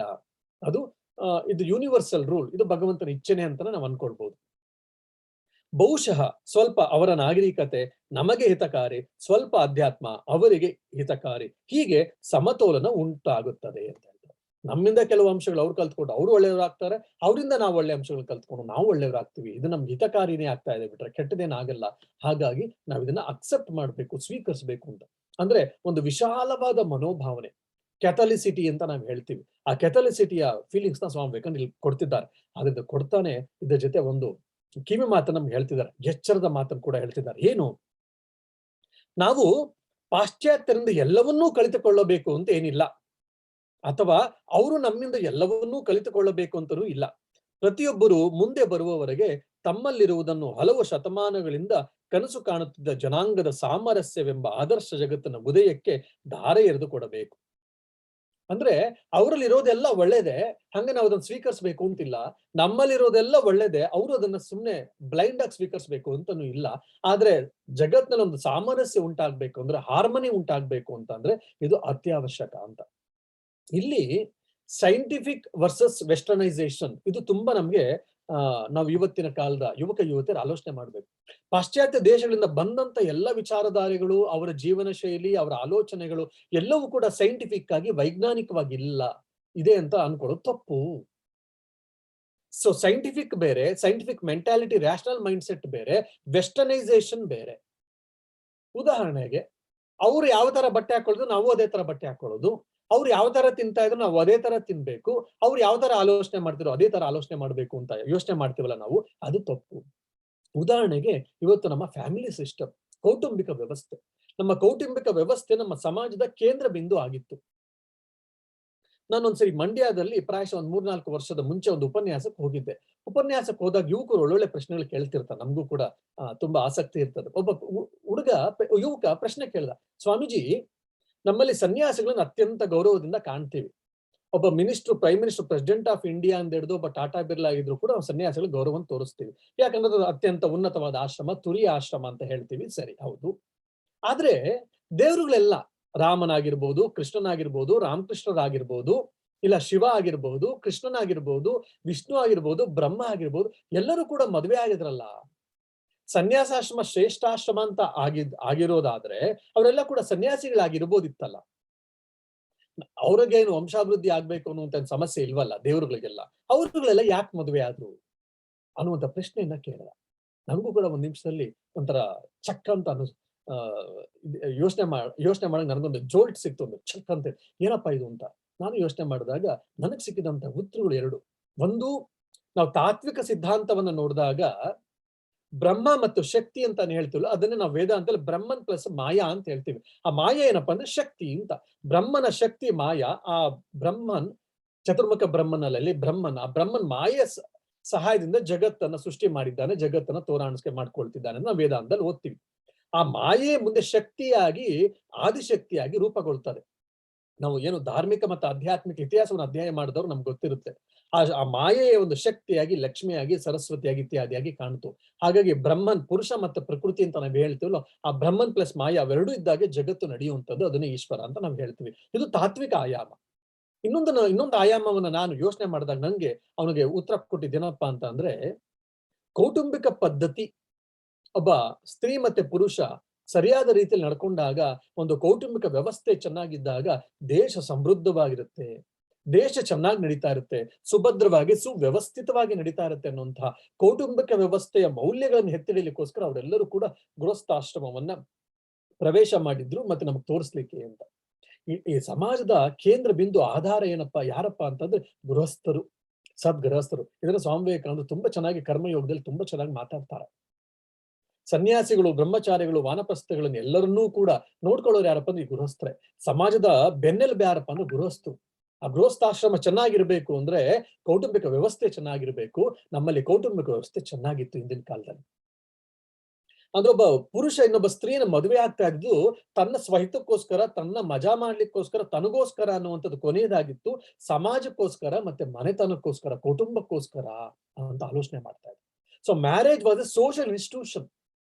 ಹಾಗಾಗಿ ಅವನು ಪಾಣಿಗ್ರಹಣವನ್ನು ಮಾಡುವ ಸಮಯದಲ್ಲಿ ಆ ಸಪ್ತಪದಿಯನ್ನು ತುಳಿಬೇಕಾದ್ರೆ ಅವನು ಪುರುಷ ಸ್ತ್ರೀಗೆ ಎಲ್ಲರ ಸಮ್ಮುಖದಲ್ಲಿ ನನ್ನ ದೇವಾನ ದೇವತೆಗಳ ಮತ್ತೆಲ್ಲರ ಸಮ್ಮುಖದಲ್ಲಿ ನಾನು ಪ್ರತಿಜ್ಞೆ ಮಾಡ್ತಾ ಇದ್ದೀನಿ ಅಂತ ಹೇಳ್ತಾನೆ. ಏನು? ಧರ್ಮೇಚ ನಾತಿ ಚರಾಮಿ, ಅರ್ಥೇಚ ನಾತಿ ಚರಾಮಿ, ಕಾಮೇಚ ನಾತಿ ಚರಾಮಿ. ಧರ್ಮದ ವಿಷಯದಲ್ಲಿ ನಾನು ನಿನ್ನನ್ನು ಅತಿಕ್ರಮಿಸುವುದಿಲ್ಲ. ಅರ್ಥದ ವಿಷಯದಲ್ಲಿ ಹಣ, ಯಾವುದೇ ರೀತಿಯ ಸಂಪತ್ತನ್ನ ಕ್ರೋಢೀಕರಿಸದಲ್ಲಿ, ಸಂಪತ್ತನ್ನ ನಿರ್ವಹಣೆ ಮಾಡ್ಬೇಕಾದ್ರೆ ನಾನು ನಿನ್ನನ್ನು ಅತಿಕ್ರಮಿಸುವುದಿಲ್ಲ. ಅದೇ ರೀತಿ ಕಾಮ ಅಂದ್ರೆ ಸಂಸ್ಕೃತ ಕಾಮ, ಯಾವುದೇ ರೀತಿ ಆಸೆ ಆಕಾಂಕ್ಷೆಗಳನ್ನ ಪಡ್ಕೊಳ್ಬೇಕು ಅಂತ ಆದಾಗ ನಾನು ನಿನ್ನನ್ನು ಅತಿಕ್ರಮಿಸುವುದಿಲ್ಲ. ಅಂದ್ರೆ ನಾವಿಬ್ರು ಕೂಡ ಸಾಮರಸ್ಯದಿಂದ ಹೋಗೋಣ, ನಾವಿಬ್ರು ಕೂಡ ಒಬ್ರಿಗೊಬ್ರು ಅರ್ಥ ಮಾಡ್ಕೊಂಡು ಒಳ್ಳೆ ರೀತಿಯಲ್ಲಿ ಹೋಗೋಣ, ಸಾಮರಸ್ಯದ ಜೀವನ. ಇದು ನಿಜವಾಗ್ಲೂ ಮೇಡ್ ಫಾರ್ ಈಚ್ ಅದರ್ ಅಂತ. ಏನು, ನಾನ್ ಯಾವ ತರ ಕಲರ್ ಇಷ್ಟಪಡ್ತೀನಿ, ನೀನ್ ಯಾವ ತರ ಕಲರ್ ಇಷ್ಟಪಡ್ತೀಯಾ, ನಾನ್ ಯಾವ ತರ ಊಟ ಇಷ್ಟಪಡ್ತೀನಿ, ನೀನ್ ಯಾವ ತರ ಊಟ ಇಷ್ಟಪಡ್ತೀಯ, ಅದೆಲ್ಲ ಸಾಮರಸ್ಯ. ಇದು ಸಾಮರಸ್ಯ. ಇಂಥ ಅದ್ಭುತವಾದ ವಿಚಾರಗಳು ನಮ್ಮಲ್ಲಿತ್ತು. ಹಂಗ ಕೌಟುಂಬಿಕ ವ್ಯವಸ್ಥೆ ಅದೇ ರೀತಿ ಚೆನ್ನಾಗಿ ನಡೀತಾ ಇತ್ತು. ಅದಿವತ್ತು ವೆಸ್ಟರ್ನ್ ಸಿಸ್ಟಮ್ ನ ಫಾಲೋ ಮಾಡಿ ಏನಾಗಿದೀವಿ, ಇವತ್ತು ವೆಸ್ಟ್ ಅಲ್ಲಿ ಸೈಕಲಾಜಿಕಲ್ ಪ್ರಾಬ್ಲಮ್ಸ್ ತುಂಬಾ, ಸಿಂಗಲ್ ಪೇರೆಂಟ್ಸು ತುಂಬಾ, ಡೈವರ್ಸ್ ಕೇಸ್ಗಳು ತುಂಬಾ. ಮತ್ತೆ ಮೊನ್ನೆ ಪ್ರಾಯಶಃ ಒಂದು ತಿಂಗಳ ಹಿಂದೆ ಇಲ್ಲೇ ಒಬ್ಬ 16-18 ವರ್ಷದ ಒಬ್ಬ ಹುಡುಗ, ಇಲ್ಲ 20 ವರ್ಷದ ಹುಡುಗ ಸೂಸೈಡ್ ಮಾಡ್ಕೊಂಡ. ಯಾಕೆ? Drug addiction. ನಾನು ಇವತ್ತು ಐರ್ಲೆಂಡ್ ಡಬ್ಲಿನ್ ಇದ್ರು ಕೂಡ ನಮ್ಮ ಆಶ್ರಮದ ಸುತ್ತಮುತ್ತಲು ತುಂಬಾ ಈ ಡ್ರಗ್ ಅಡಿಕ್ಷನ್ ಉಂಟಾಗ್ತಿರುವಂತಹ ಸಾಮಾಜಿಕ ಸಮಸ್ಯೆಗಳು ತುಂಬಾ ಇದೆ. ಯುವತಿಯರಲ್ಲಿ, ವಿಶೇಷವಾಗಿ ಯುವಕರಲ್ಲಿ, ಎಷ್ಟು 8, 10, 12 ವರ್ಷದ ಯುವತಿಯರಲ್ಲಿ ನಾನು ಇವತ್ತು ನೋಡ್ತಾ ಇದ್ದೀನಿ ಇಲ್ಲಿ. ಅದು ನಮ್ಮ ಭಾರತದಲ್ಲಿ ಆ ಮಟ್ಟದಲ್ಲಿ ಇಲ್ಲ. ಯಾಕಪ್ಪ ಅಂದ್ರೆ ನಮ್ಮ ಸಂಸ್ಕೃತಿಯಿಂದ. ಅದೇ ಇವತ್ತು ಡ್ರಗ್ ಪ್ರಾಬ್ಲಮ್ಸ್ ನಮ್ಮಲ್ಲೂ ಕೂಡ ಸಿಟಿಗಳಲ್ಲಿ ಇದಾಗಿದೆ. ಇವತ್ತು ಸಿಟಿಗಳಲ್ಲಿರುವಂತಹ ಕೋರ್ಟ್ಗಳನ್ನ ನೋಡಿದ್ರೆ 60% ಕೇಸುಗಳು ಡೈವರ್ಸ್ ಕೇಸುಗಳು ಅಂತ ಹೇಳ್ತಿದ್ದಾರೆ. ಇದೆಲ್ಲ ಯಾಕೆ ಗೊತ್ತೇನು? ನಾವು ಪಾಶ್ಚಾತ್ಯ ಸಂಸ್ಕೃತಿಯ ಅಂಧಾನುಕರಣೆ ಮಾಡಿದ್ರಿಂದ. ಅವ್ರಿರುವಂತಹ ಒಳ್ಳೊಳ್ಳೆ ಅಂಶಗಳನ್ನ, ಸಂಘಟನಾ ಕೌಶಲ್ಯ, ನವೀನ ತಂತ್ರಜ್ಞಾನ, ವಿಜ್ಞಾನಗಳನ್ನೆಲ್ಲ ತೆಗೆದುಕೊಂಡಿದ್ರೆ ಚೆನ್ನಾಗಿತ್ತು. ಅದರ ಜೊತೆಗೆ ಅವ್ರಲ್ಲಿರುವಂತಹ ಬೇರೆ ಬೇರೆ ರೀತಿಯ ವಿಷಯಗಳನ್ನ ನಾವು ತೆಗೆದುಕೊಂಡ್ಬಿಟ್ಟು ನಾವು ಅವ್ರನ್ನ ಅಂಧಾನುಕರಣೆ ಮಾಡ್ಕೊಂಡು ಇನ್ the name of independency, in the name of freedom, what happened? We are breaking. ಅದೇ ಡೈವರ್ಸ್ ಕೇಸುಗಳು ಜಾಸ್ತಿ ಆಗ್ತಿದೆ, ಸಿಂಗಲ್ ಪೇರೆಂಟ್ ಸಿಸ್ಟಮ್ ಜಾಸ್ತಿ ಆಗ್ತಿದೆ, ಅನೈತಿಕತೆ ಅದರಿಂದ ಜಾಸ್ತಿ ಆಗುತ್ತೆ. ಅವಾಗ ಏನಾಗುತ್ತೆ? ಮಕ್ಕಳು ಸೈಕಾಲಜಿಕಲಿ ಅಫೆಕ್ಟ್ ಆಗ್ತಾರೆ, ಅವ್ರು ನಿಜವಾದ ಪ್ರೀತಿ ಸಿಗಲ್ಲ. ಡಿಸ್ಟರ್ಬ್ಡ್ ಚೈಲ್ಡ್ಹುಡ್ ಅಂತ ನಾವು ಸೈಕಾಲಜಿಲಿ ಮಾತಾಡ್ತೀವಿ. ಅವಾಗ ಮುಂದೆ ಒಳ್ಳೆ ರೀತಿಯಂತ ವ್ಯಕ್ತಿಗಳು ಅವರು ಆಗ್ಲಿಕ್ಕೆ ಸಾಧ್ಯ ಇಲ್ಲ. ನಾನು ನಿಮ್ಗೆ ಜಸ್ಟ್ ಒಂದು ಎಕ್ಸಾಂಪಲ್ ಕೊಡ್ತಾ ಇರೋದು. ಸೊ ಹಾಗಾಗಿ ಪಾಶ್ಚಾತ್ಯ ಸಂಸ್ಕೃತಿ ಇರೋದೆಲ್ಲ ಸರಿ ಅಂತ ನಾವು ಹೇಳಲಿಕ್ಕೆ ಆಗೋದಿಲ್ಲ. ಅದೆಲ್ಲ ಸಾಕಷ್ಟು ಒಳ್ಳೆ ಅಂಶ ಇದೆ, ಅದನ್ನು ತೆಗೆದುಕೊಳ್ಬೇಕು. ಮತ್ತು ನಮ್ಮಲ್ಲಿ ಸಾಕಷ್ಟು ಒಳ್ಳೆ ಅಂಶ ಇದೆ, ಅದನ್ನು ನಾವು ಅವ್ರಿಗೆ ಕೊಡ್ಬೇಕು. ಈ ರೀತಿಯ ಪರಸ್ಪರವಾದಂತಹ ಒಂದು ನಮ್ಮಲ್ಲಿರುವಂತಹ ಒಳ್ಳೆ ಅಂಶ ಅವರು ಕೊಡ್ಬೇಕು, ಅವ್ರಲ್ಲಿರುವಂತಹ ನಮ್ಗೆ ಒಳ್ಳೆ ಅಂಶ ನಾವು ಕೊಡ್ಬೇಕು. ಸೊ ಸೈಂಟಿಫಿಕ್ ಮೆಂಟಾಲಿಟಿಗೂ, ರ್ಯಾಷನಲ್ ಮೆಂಟಾಲಿಟಿಗೂ ಮತ್ತೆ ವೆಸ್ಟರ್ನೈಸೇಷನ್ಗೂ ತುಂಬಾ ಅಜಗಜಾಂತರ ವ್ಯತ್ಯಾಸ ಇದೆ. ಮಧ್ಯರಾತ್ರಿ ಮೋಜು ಮಸ್ತಿ ಮಾಡೋದು, ಈ ಪಬ್ ಕಲ್ಚರು ಅವರೆಲ್ಲ ಬಂತು. ಯಾಕಪ್ಪ ಅಂತ ನಾನು ಮೊನ್ನೆಷ್ಟು ಯೋಚನೆ ಮಾಡ್ತಿದ್ದೆ. ಯಾಕೆ ಈ ರಿಕ್ರಿಯೇಷನ್ ಸ್ಪಾಟ್ಗಳು, ಪಬ್ ಕಲ್ಚರ್ಗಳು ಮತ್ತೆ ಕ್ಲಬ್ ಹೌಸ್ಗಳು ಎಲ್ಲ ಯಾಕಪ್ಪ ಬಂತು ಅಂದ್ರೆ, ಇಲ್ಲಿ ಚಳಿ ಜಾಸ್ತಿ. ವರ್ಷದಲ್ಲಿ ಹೆಚ್ಚು ಕಡಿಮೆ 7-8 ತಿಂಗಳು ಕೂಡ ನಿಮ್ಗೆ ಹೊರಗಡೆ ಬರ್ಲಿಕ್ಕಾಗಲ್ಲ, ಗಾಳಿ ಇರ್ತದೆ, ಚಳಿ ಇರುತ್ತೆ, ಎಲ್ಲ ಮನೇಲೇ ಇದ್ದು ಬಿಡ್ತಾರೆ. ನಮ್ಮ ಭಾರತದಲ್ಲಿ ಹಂಗಲ್ಲ. ಮನೆ ಮುಂದೆ ಕೂತ್ಕೊಂಡು ಪರಸ್ಪರ ಎದುರು ಮನೆಯವರು ಪಕ್ಕದ ಮೇಲೆ ನಾವು ಮಾತಾಡ್ತಾ ಇರ್ತಿದ್ವಿ. ಹಬ್ಬ ಹರಿದಿನಗಳನ್ನೆಲ್ಲ ಒಟ್ಟಿಗೆ ಆಗ್ತಿದ್ವಿ, ಮತ್ತೆ ಮದುವೆ ಮುಂಜುಗಳೆಲ್ಲ ಒಟ್ಟಿಗೆ ಆಗ್ತಿದ್ವಿ. ನಮ್ಗೆ ಅದು ಬೇಕಾಗಿರ್ಲಿಲ್ಲ. ಆದ್ರೆ ಇಲ್ಲಿ ಬಿಕಾಸ್ ಒಬ್ಬರಿಗೊಬ್ಬರು ಮಾತಾಡೋದು ಇತ್ಯಾದಿಗಳಲ್ಲಿ ಮನೆ ಮುಂದೆ ನಿಂತ್ಕೊಂಡು ಕಷ್ಟ ಆಗಿತ್ತು. Because of weather, because of geographical conditions, ಹಂಗಾಗಿ ಅವರುಗಳೆಲ್ಲ ಒಟ್ಟಿಗೆ ಸೇರ್ಲಿಕ್ಕೆ, ಮಾತಾಡ್ಲಿಕ್ಕೆ ಒಂದು ಕ್ಲಬ್ ಹೌಸ್ ಅನ್ನ ಪ್ರಾರಂಭ ಮಾಡಿದ್ರು. ದುರದೃಷ್ಟ ನಮ್ಮಲ್ಲೂ ಕೂಡ ಬಂದು ಅದು ಮೋಜು ಮಸ್ತಿ ಆಗ್ಬಿಟ್ಟು ಇಂದ್ರಿಯ ಲೋಲುಪತೆಗಿದಾಗಿ ಅನೈತಿಕತೆಗೆ ಸಾಕಷ್ಟು ದಾರಿಯನ್ನ ಮಾಡಿಕೊಡ್ತಾ ಇದೆ. ಸೊ ಹಾಗಾಗಿ ವೆಸ್ಟರ್ನೈಸೇಷನ್ ನಾವು ಆಗಬಾರ್ದು, ಬದಲಾಗಿ ಸೈಂಟಿಫಿಕ್ ಟೆಂಪರ್ ನಾವು ಬೆಳೆಸ್ಕೊಳ್ಳೋಣ. ಅವ್ರಲ್ಲಿರುವಂತಹ ಒಳ್ಳೊಳ್ಳೆ ಸಂಘಟನಾ ಕೌಶಲ್ಯತೆ ಇರ್ಬೋದು, ಎಲ್ಲರೂ ಒಟ್ಟಿಗೆ ಇರುವಂತದ್ದು ಇರ್ಬೋದು, ಅವ್ರಲ್ಲಿರುವಂತಹ ಭೌತಿಕವಾಗಿ ಸಾಕಷ್ಟು ಸಾಧನೆಗಳನ್ನು ಮಾಡಿದ್ದಾರೆ, ಬೇರೆ ಅಂತ ಆವಿಷ್ಕಾರಗಳನ್ನು ಮಾಡಿದ್ದಾರೆ. ಅದೆಲ್ಲವನ್ನು ಅರ್ಥ ಮಾಡ್ಕೊಂಡು ನಮ್ಮದೇ ಆದ ರೀತಿಯಲ್ಲಿ ನಾವು ಅದನ್ನು ಅನುಷ್ಠಾನ ಮಾಡ್ಕೊಳ್ಳೋಣ. ನಮ್ಮಲ್ಲಿರುವಂತಹ ಭವ್ಯವಾದ ಸಂಸ್ಕೃತಿ, ಭವ್ಯವಾದ ಆಚಾರ ವಿಚಾರಗಳನ್ನ ಅವರು ಕೊಡುವಂತ ಪ್ರಯತ್ನವನ್ನ ಮಾಡೋಣ. ಇದು ನಮ್ಮ ಸ್ವಾಮಿ ವಿವೇಕಾನಂದ ಸ್ಪಷ್ಟವಾಗಿ ಹೇಳ್ತಿದ್ದಾರೆ. ನಮ್ಮಲ್ಲಿ ಎಕ್ಸ್ಚೇಂಜ್ ಏನೋ ಇರಬೇಕು, ಆದ್ರೆ ನಮ್ಮ ಇಂಡಿವಿಜುವಾಲಿಟಿನ, ನಮ್ಮ ಸ್ವಂತಿಕೆಯನ್ನು ನಾವು ಬಿಡದೆ ನಾವು ಬೆಳಿಬೇಕು. ಅದ್ ಹೇಗಪ್ಪ ಅರ್ಥ ಮಾಡ್ಕೊಳ್ಳೋದು? ಉದಾಹರಣೆ, ನೀವು ಬೇವಿನ ಬೀಜವನ್ನ, ಮಾವಿನ ಬೀಜವನ್ನ ಬಿತ್ತಿ ಒಂದೇ ಜಾಗದಲ್ಲಿ, ಒಂದೇ ಮಣ್ಣಿನಲ್ಲಿ, ಒಂದೇ ಗೊಬ್ಬರ ಎಲ್ಲ ಹಾಕಿ, ನೀರು, ಬಿಸಿಲು, ಸೂರ್ಯನ ಬೆಳಕು ಎಲ್ಲ ಬಿಡುವಂಗ್ ಮಾಡಿದ್ರು ಕೂಡ ಬೇವಿನ ಮರ ಅದರದೇ ಆದ ರೀತಿಯಲ್ಲಿ ಬೆಳೀತದೆ, ಮಾವಿನ ಮರ ಅದರದೇ ಆದ ರೀತಿಯಲ್ಲಿ ಬೆಳೀತದೆ, ಮಾವಿನ ಗಿಡ ಅದರದೇ ಆದ ರೀತಿಯಲ್ಲಿ ಬೆಳೀತದೆ. ಸೊ ಅದೇ ರೀತಿ ನಾವು ಭಾರತೀಯರು ತಮ್ಮ ಭಾರತೀಯತ್ವವನ್ನ, ಸನಾತನ ಧರ್ಮವನ್ನ, ನಮ್ಮ ಅಸ್ಮಿತೆಗಳನ್ನ ಬಿಡದೆ, ಮೂಲಭೂತ ಸಿದ್ಧಾಂತವನ್ನ ಬಿಡದೆ, ಬೇರೆ ಧರ್ಮಗಳಲ್ಲಿ, ಬೇರೆ ಸಂಸ್ಕೃತಿಗಳಿಂದ ಒಳ್ಳೆ ವಿಚಾರ ತೆಗೆದುಕೊಳ್ಳೋಣ, ನಾವು ಇನ್ನೂ ಚೆನ್ನಾಗಿ ಬೆಳೆಯೋಣ ಅನ್ನುವಂಥದ್ದು ಸ್ವಾಮಿ ವಿವೇಕಾನಂದ ಸ್ಪಷ್ಟವಾಗಿ ಹೇಳ್ತಾರೆ. ಇದು ಅನಿವಾರ್ಯ, ಇದು ಅಗತ್ಯ, ಇದನ್ನು ನಾವು ಬೆಳಿತೀವಿ ಕೂಡ ಅಂತ ಹೇಳಿ ಸ್ವಾಮಿ ವಿವೇಕಾನಂದ ಸ್ಪಷ್ಟವಾಗಿ ಹೇಳ್ತಿದ್ದಾರೆ. ಇದು ಹೇಳ್ಬಿಟ್ಟು ಇನ್ನೊಂದು ಹೇಳ್ತಾರೆ, ನೋಡ್ರಪ್ಪ, ಈ ಆದರ್ಶ ಜಗತ್ತು ಅಂತ ಹೇಳ್ತಿರಲ್ಲ, ಪರ್ಫೆಕ್ಟ್ ವರ್ಲ್ಡ್ ಅಂತ. The perfect world was never there, it is never there, it can never be there, it is a utopia ಅಂತ ಹೇಳಿ ಸ್ವಾಮಿ ವಿವೇಕಾನಂದ ಸ್ಪಷ್ಟವಾಗಿ ಹೇಳ್ತಾರೆ. ಆದರ್ಶ ಜಗತ್ತು ಎಂದಾದ್ರೂ ಜಗತ್ತಿನಲ್ಲಿ ಸಾಧ್ಯವೇ ಎಂಬುದು ನನಗೆ ತಿಳಿಯದು. ಆ ಪರ್ಫೆಕ್ಟ್ ವರ್ಲ್ಡ್ ಅಂತ ನಾವೇನ್ ಎಕ್ಸ್ಪೆಕ್ಟ್ ಮಾಡ್ತಾ ಇದೀವಲ್ಲ, ಆ ಪರ್ಫೆಕ್ಷನ್ ವರ್ಲ್ಡ್ ಅಲ್ಲಿ ಇರ್ಲಿಕ್ಕೆ ಸಾಧ್ಯವೇ ಇಲ್ಲ. ನೀವು ಗ್ರೀಕರ ಸಮಯದಲ್ಲಿ ನೋಡಿ, ರೋಮನರ ಸಮಯದಲ್ಲಿ ನೋಡಿ, ಪಾಶ್ಚಾತ್ಯ ಸಂಸ್ಕೃತಿಯಲ್ಲಿ, ನಮ್ಮಲ್ಲೂ ಕೂಡ ಯಾವುದೋ ಒಂದು ಸಮಯದಲ್ಲಿ ಒಂದು ಕಂಪ್ಯಾರಿಟಿವ್ಲಿ, ತುಲನಾತ್ಮಕವಾಗಿ ಆ ಸಮಯ ಚೆನ್ನಾಗಿತ್ತು ಅಂತ. ರಾಮರಾಜ್ಯ ಚೆನ್ನಾಗಿತ್ತು, ಆದ್ರೆ ರಾಮರಾಜ್ಯದಲ್ಲಿ ಸೀತೆ ಎಷ್ಟು ಕಷ್ಟ ಪಡ್ಬೇಕಾಗಿತ್ತು. ಅದೇ ರಾಮ ಇದ್ದಂತ ಸಮಯದಲ್ಲಿ ರಾವಣನೂ ಇದ್ದ. ರಾಮ ಇರುವಂತ ಸಮಯದಲ್ಲಿ ಹಲವಾರು ರಾಕ್ಷಸರಿದ್ದು, ಹಂಗಾಗಿ ರಾಮ ಬರ್ಬೇಕಾಯ್ತು ಅಲ್ವೇ? ಸೊ ಹಾಗಾಗಿ ರಾಮರಾಜ್ಯದಲ್ಲಿ ಹಲವಾರು ರೀತಿಯ ಸಮಸ್ಯೆಗಳು ಇತ್ತು, ಇಲ್ಲ ಅಂತಿಲ್ಲ. ಆದ್ರೆ ಸಾಮಾನ್ಯವಾಗಿ ಇರೋ ಒಂದು ತುಲನಾತ್ಮಕವಾಗಿ ಆ ಸಮಯ ಅತ್ಯಂತ ಸೂಕ್ತವಾದ ಸಮಯ, ತುಂಬಾ ಚೆನ್ನಾಗಿತ್ತು, ತುಂಬಾ ಸಂಪದ್ಭರಿತವಾಗಿತ್ತು ಅಂತ. ಉದಾಹರಣೆ ಗುಪ್ತರ ಸಮಯ ಹೇಳ್ತೀವಿ. ಗುಪ್ತರ ಸಮಯ was the golden era of our India ಅಂತ ಹೇಳ್ತೀವಿ. ಹಂಗಾರೆ ಆ ಸಮಯದಲ್ಲಿ ಸಮಸ್ಯೆಗಳಿರ್ಲಿಲ್ವಾ? ಸಮಸ್ಯೆಗಳಿತ್ತು, ಗ್ಯಾರಂಟಿ. ಆದ್ರೆ ಆ ಸಮಯದಲ್ಲಿ ನಮ್ಮ ಭಾರತ ಅತ್ಯಂತ ಉನ್ನತ ಅವಸ್ಥೆಗೆ ಹೋಗಿತ್ತು, ಉಚ್ಛ್ರಾಯ ಸ್ಥಿತಿ ತಲುಪಿತ್ತು. ಜನರೆಲ್ಲ ಸಂತುಷ್ಟವಾಗಿದ್ರು, ಆನಂದವಾಗಿದ್ರು, ಆರೋಗ್ಯವಾಗಿದ್ರು, ಸಂಪದ್ಭರಿತವಾಗಿದ್ರು. ಅವ್ರಿಗೆ ಊಟ ಉಪಚಾರಕ್ಕೆ ಏನಕ್ಕೂ ವಸತಿಗಾಗ್ಲಿ ಏನು ತೊಂದರೆ ಇರ್ಲಿಲ್ಲ ನಮ್ಗೆ ಅನ್ನುವಂಥದ್ದು. ಸೊ ಹಾಗಾಗಿ ಪರ್ಫೆಕ್ಟ್ ವರ್ಲ್ಡ್ ಅಂತ ನಾವೇನ್ ಹೇಳ್ತೀವಲ್ಲ, ಆದರ್ಶ ಜಗತ್ತು, ಆದರ್ಶ ಸಮಾಜ ಯಾವತ್ತೂ ಇರ್ಲಿಕ್ಕೆ ಸಾಧ್ಯ ಇಲ್ಲ. ಸಮಾಜ ಜಗತ್ತು ಅಂದಾಗ ಸುಖ ದುಃಖ ನೋವು ನಲಿವು ಲಾಭ ನಷ್ಟ ಒಳಿತು ಕೆಡುಕುಗಳು ಇರುವಂತಹದ್ದೇ ಮಿಶ್ರಣವೇ. ಆದ್ರೆ ಆ ಪರ್ಫೆಕ್ಷನ್ ಅನ್ನುವಂಥದ್ದು ಏನಿದೆ ಅದು ನಮ್ಮ ಒಳಗಡೆ ಇದೆ, ಬಿಟ್ರೆ ಅದು ಜಗತ್ನಲ್ಲಿಲ್ಲ. ನಾವು ಇದನ್ನ ಸರಿ ಮಾಡ್ಬೇಕು ಸರಿ ಆಗ್ಬೇಕು ಅಂತ ಯೋಚನೆ ಮಾಡ್ತಾ ಪ್ರಯತ್ನ ಮಾಡ್ತಾ ಮಾಡ್ತಾ ನಾವು ಸರಿ ಆಗ್ತೀವಿ. ಇದು ನಮ್ಗೆ ವೇದಾಂತ ಹೇಳಿಕೊಡುತ್ತೆ. ಜಗತ್ತು ಮಿಥ್ಯಾ ಅಂದ್ರೆ ಏನ್ ಅರ್ಥ, ಜಗತ್ತು ಇರೋ ಹಾಗೆ ಅದು ನಮ್ಗೆ ನಾವು ಅದು ನಮ್ಗೆ ಅರ್ಥ ಮಾಡ್ಕೊಳಕ್ ಆಗ್ತಿಲ್ಲ ಅಂತಾನೆ ನಮ್ಗೆ ಸ್ಪಷ್ಟವಾಗಿ ನಮ್ಗೆ ವೇದಾಂತ ಹೇಳೋದು. ಇದನ್ನ ಸ್ವಾಮಿ ವಿವೇಕಾನಂದರು ವೇದಾಂತದ ಮೂಲಭೂತ ಸಿದ್ಧಾಂತವನ್ನು ತುಂಬಾ ಚೆನ್ನಾಗಿ ಹೇಳ್ತಾರೆ. So there was no perfect world, there is no perfect world and there will be no perfect world. ಆದ್ರೆ ಹಾಗಾದ್ರೆ ಜಗತ್ತು ಸರಿ ಇಲ್ಲ, ಜಗತ್ತು ಪರ್ಫೆಕ್ಟ್ ಆಗಿಲ್ಲ, ಹಂಗಾರೆ ಜಗತ್ತು ಹೆಂಗಿದೆ ಅದು ಹಂಗೆ ಎತ್ಕೊಂಡು ಹೋಗ್ಬಿಡ್ಲಿ, ನಾವ್ಯಾಕೆ ತಲೆ ಕೆಡ್ಸ್ಕೊಳ್ಬೇಕು ಅಂತ ಏನಾದ್ರು ಯೋಚನೆ ಮಾಡ್ತೀರಾ? ಇಲ್ಲ. ಆದ್ರೆ ಅದು ಸಾಧ್ಯವಾಗಲಿ ಆಗದಿರಲಿ, ಅದು ನಾಳೆಯೇ ಬರಬಹುದೆಂದು ಮತ್ತು ಅದು ನನ್ನ ಕರ್ತವ್ಯದ ಮೇಲೆ ನಿಂತಿರುವುದೆಂದು ತಿಳಿದು ಕಾರ್ಯೋನ್ಮುಖನಾಗಬೇಕು. ಪ್ರತಿಯೊಬ್ಬರು ಜಗತ್ತಿನ ಪರಿಪೂರ್ಣತೆಗಾಗಿ ತಮ್ಮ ಪಾಲಿನ ಕರ್ತವ್ಯವನ್ನು ಮಾಡಿರುವವರು. ಮಿಕ್ಕಿರುವುದೇ ತಮ್ಮ ಪಾಲಿನದು ಎಂದು ಎಲ್ಲರೂ ಭಾವಿಸಬೇಕು. ನಾವು ವಹಿಸಬೇಕಾದ ಜವಾಬ್ದಾರಿ ಇದೆ. ನಮ್ಮ ಧರ್ಮ, ನಮ್ಮ ದೇಶ, ನಮ್ಮ ಸಂಸ್ಕೃತಿ, ನಮ್ಮ ಸಮಾಜ ಸಾಧ್ಯವಾದ ಮಟ್ಟಿಗೆ ಚೆನ್ನಾಗಿ ಆಗಬೇಕು ಅಂತ ಹೇಳಿ ನಾವೆಲ್ಲರೂ ಕೂಡ ನಮ್ಮ ನಮ್ಮ ಕರ್ತವ್ಯಗಳನ್ನ, ನಮ್ಮ ನಮ್ಮ ಜವಾಬ್ದಾರಿಗಳನ್ನ ಸರಿಯಾಗಿ ಸಮರ್ಪಕವಾಗಿ ನಿರ್ವಹಿಸಬೇಕು ಅಂತ ಸ್ವಾಮಿ ಸ್ಪಷ್ಟವಾಗಿ ಹೇಳ್ತಿದ್ದಾರೆ. ವೇದಾಂತ ಹೇಳ್ತದೆ ಜಗತ್ ಮಿಥ್ಯಾ ಅಂತ ಹೇಳಿ. ಸ್ವಾಮೀಜಿನೇ ಹೇಳ್ಬಿಟ್ರು, ಯಾವತ್ತೇ ಕೂಡ ಆದರ್ಶವಾದ ಜಗತ್ತು ಸಮಾಜ ಇರ್ಲಿಕ್ಕೆ ಸಾಧ್ಯ ಇಲ್ಲ, ಇರ್ಲಿಲ್ಲ, ಇರೋದು ಇಲ್ಲ ಅಂತ ಹೇಳ್ತಿದ್ದಾರೆ. ಮತ್ ನಾವ್ ಯಾಕೆ ಕಷ್ಟಪಡ್ಬೇಕು? ಇಲ್ಲ, ಅದರಿಂದ ಸ್ವಾರ್ಥಪರರಾಗ್ಬಿಡ್ತೇವೆ, ಇಂದ್ರಿಯ ಲೋಲುಪತೆ ಉಂಟಾಗತ್ತೆ, ಇತ್ಯಾದಿ ಇತ್ಯಾದಿ ಎಲ್ಲ ಸಮಸ್ಯೆಗಳು ಆಗುತ್ತೆ. ಈ ಜಗತ್ತು ಸರಿ ಆಗತ್ತೆ ಅನ್ನುವಂತ ಆಗಬಹುದು ಆಗತ್ತೆ ಅಂತ ಹೇಳಿ ನಾವು ಮಾಡ್ಬೇಕು. ಅದ್ ಮಾಡ್ತಾ ಮಾಡ್ತಾ ಏನಾಗ್ತೀವಿ, ನಮ್ಮಲ್ಲಿ ನಿಸ್ವಾರ್ಥತೆ ಹೆಚ್ಚು ಉಂಟಾಗತ್ತೆ, ಸ್ವಾರ್ಥತೆ ಸಂಕುಚಿತ ಮನೋಭಾವ ಉಂಟಾಗತ್ತೆ. ಈಶಾವಾಸ್ಯಮಿದಂ ಸರ್ವಂ ಅಂತ ಏನ್ ಹೇಳ್ತೀವಲ್ಲ, ಇಡೀ ಜಗತ್ತು ಈಶನಿಂದ ಆಚ್ಛಾದಿಸ್ಬೇಕು ಅಂದ್ರೆ, ಭಗವಂತನ ಆಚ್ಛಾದಿಸ್ಬೇಕು ಅಂದ್ರೆ ಭಗವಂತ ಎಲ್ಲರಲ್ಲೂ ಎಲ್ಲದರಲ್ಲೂ ಇದ್ದಾನೆ ಅನ್ನುವಂತ ಕಾಣುವಂತದ್ದಕ್ಕೆ ನಮ್ಗಿದು ಕರ್ಮಯೋಗ, ಈ ಕರ್ಮಯೋಗ ಮಾರ್ಗ. ಹಾಗಾಗಿ ಜಗತ್ತಿಗೆ ನಮ್ಮದೇ ಆದಂತಹ ಜವಾಬ್ದಾರಿ, ನಮ್ಮದೇ ಆದ ಕರ್ತವ್ಯಗಳು ಏನಿದೆಯೋ ಅದನ್ನ ನಾವು ನಿರ್ವಹಿಸಬೇಕು ಅಂತ ಕೂಡ ಸ್ವಾಮೀಜಿ ಸ್ಪಷ್ಟವಾಗಿ ಹೇಳ್ತಿದ್ದಾರೆ. ಸಮಾಜ ಜಗತ್ತು ನಾಯಿ ಬಾಲ, ಅದು ಯಾವತ್ತೂ ನೆಟ್ಟಗಾಗಲ್ಲ. ಅದು ನೆಟ್ಟಗಾಗತ್ತೆ, ಆಗಬಹುದು ಅನ್ನುವಂತ ಒಂದು ಕಲ್ಪನೆಯಿಂದ, ಒಂದು ಆಶಯದಿಂದ ನಮ್ಮ ಪಾಲಿನ ಕರ್ತವ್ಯವನ್ನು ನಾವು ಮಾಡ್ಬೇಕು. ನಮ್ಮ ಪಾಲಿನ ಕರ್ತವ್ಯ ಜವಾಬ್ದಾರಿ ಮಾಡ್ತಾ ಮಾಡ್ತಾ ಏನಾಗುತ್ತೆ, ನಾವು ನೆಟ್ಟಗಾಗ್ತೀವಿ. ಅದಕ್ಕೋಸ್ಕರ ನಾವು ಮಾಡ್ಬೇಕು ಅಂತ ಸ್ವಾಮೀಜಿ ಸ್ಪಷ್ಟವಾಗಿ ಹೇಳ್ತಿದ್ದಾರೆ. ಇಲ್ಲ ಸ್ವಾಮೀಜಿ ಯಾಕೆ ಕಷ್ಟಪಡ್ಬೇಕಿತ್ತು? ಪಾಶ್ಚಾತ್ಯ ರಾಷ್ಟ್ರಕ್ಕೆಲ್ಲ ಹೋಗಿ ವೇದಾಂತವನ್ನು ಹೇಳಿ ನಮ್ ದೇಶದಲ್ಲಿ ಬಂದು ಇಷ್ಟೆಲ್ಲ ಅವರೆಲ್ಲ ಯಾಕೆ ಕಷ್ಟಪಡ್ಬೇಕಿತ್ತು? ಜಗತ್ತು ಹೆಂಗಿದ್ರು ಇದು ಮಿಥ್ಯಾ.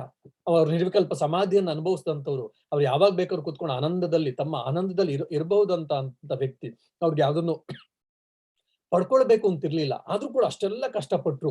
ಅವ್ರನ್ನ ಗಂಧದ ಚಕ್ಕೆ ನಾವ್ ಹೆಂಗ್ ತೇಯ್ತೀವೋ ಅದೇ ರೀತಿ ಅವರನ್ನೇ ಅವರು ಮನುಕುಲದ ಏಳಿಗೆಗೆ ಸಮರ್ಪಿಸ್ಕೊಂಡಲ್ಲ. ಯಾಕೆ ಅಂದ್ರೆ ಅವ್ರ ಪಾಲಿನ ಕರ್ತವ್ಯವನ್ನ ಅವರು ಮಾಡಿ ಹೋಗಿದ್ದಾರೆ.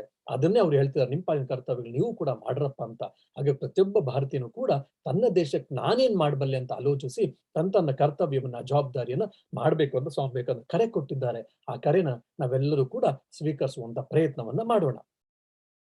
ಮತ್ತೆ ಇನ್ನೊಂದು ಸ್ವಾಮೀಜಿ ಹೇಳ್ತಾರೆ, ಇತ್ತೀಚೆಗೆ ಭರತ ಖಂಡದಲ್ಲಿ ಪ್ರಚಂಡ ಧಾರ್ಮಿಕ ಜಾಗೃತಿ ಉಂಟಾಗಿದೆ. ಮುಂದೆ ಇದರಿಂದ ಕೀರ್ತಿ ಬರಬಹುದು, ಆದ್ರೆ ಅದ್ರಲ್ಲಿ ಅಪಾಯವೂ ಇದೆ ಅಂತ ಹೇಳ್ತಾರೆ. ನಾವ್ ಅನ್ಕೊಂಡಿದೀವಿ ನಮ್ ಧರ್ಮವನ್ನು ನಾವೆಲ್ಲ ಬಿಟ್ಬಿಟ್ಟಿದ್ದೀವಿ, ನಮ್ ಧರ್ಮ ಎಲ್ಲ ಹಿಂದೆ ಕೊಟ್ಟೋಗಿದೆ ಅಂತ ಎಲ್ಲ ಹೇಳಿ, ಆದ್ರೆ ಸ್ವಾಮೀಜಿ ಹೇಳ್ತಿದ್ದಾರೆ, ಇಲ್ಲ, ಭರತ ಖಂಡದ ಧಾರ್ಮಿಕ ಜಾಗೃತಿ ಇನ್ನೂ ಜಾಸ್ತಿ ಉಂಟಾಗ್ತಾ ಇದೆ.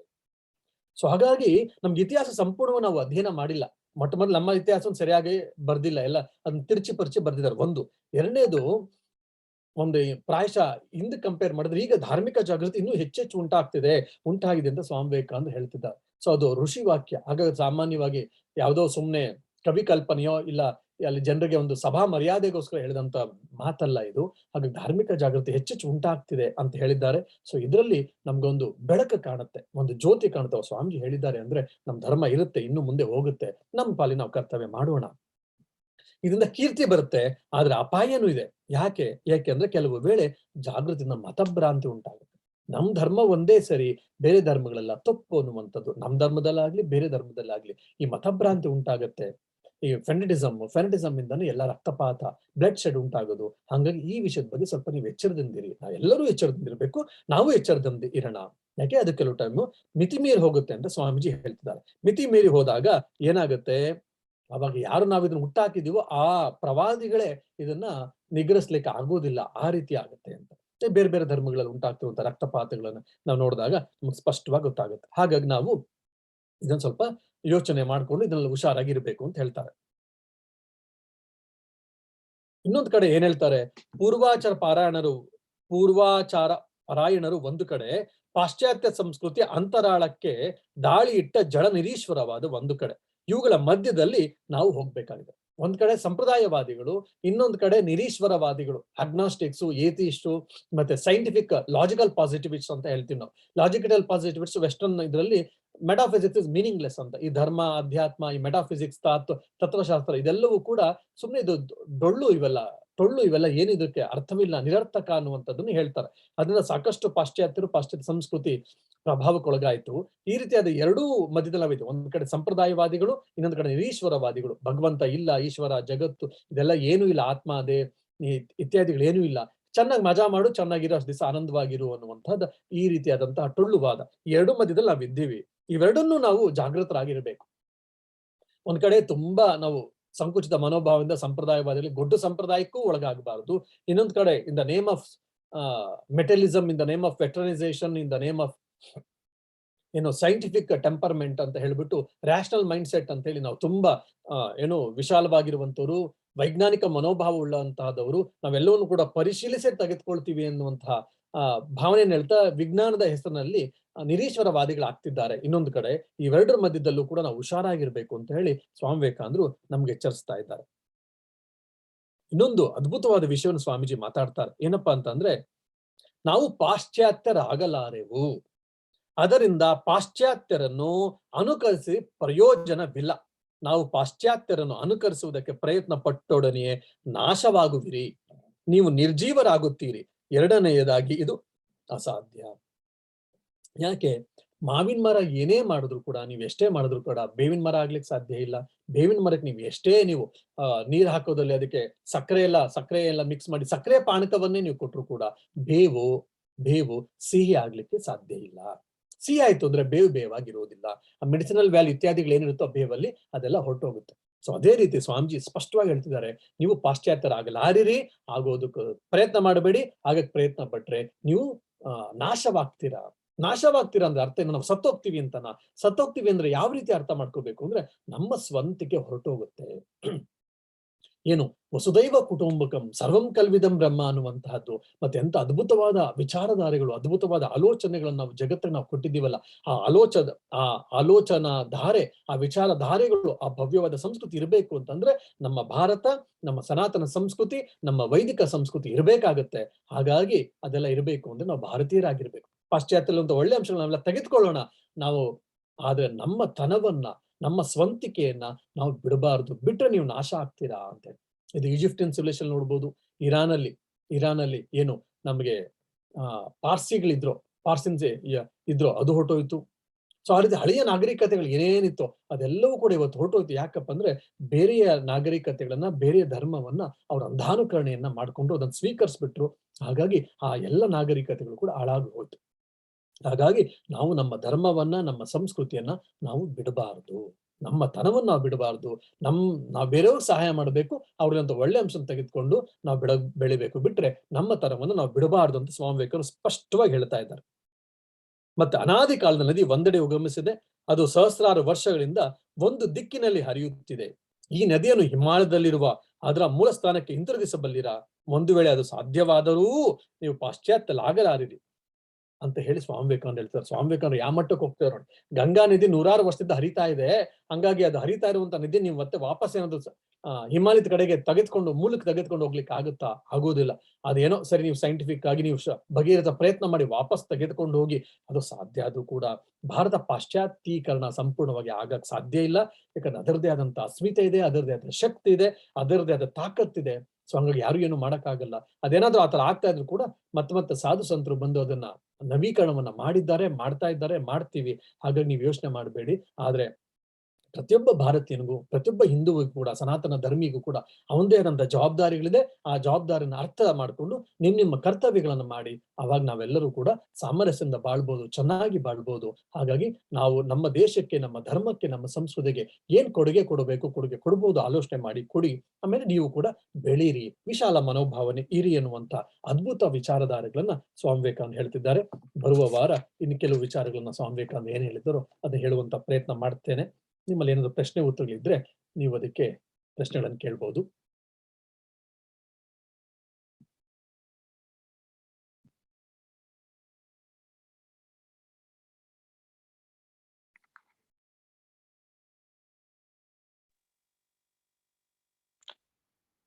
ಆತ್ಮೀಯರೇ, ತಮ್ಮಲ್ಲಿ ಏನಾದರೂ ಪ್ರಶ್ನೆಗಳಿದ್ರೆ ಸ್ವಾಮೀಜಿಯವರಲ್ಲಿ ಕೇಳ್ಬೋದು.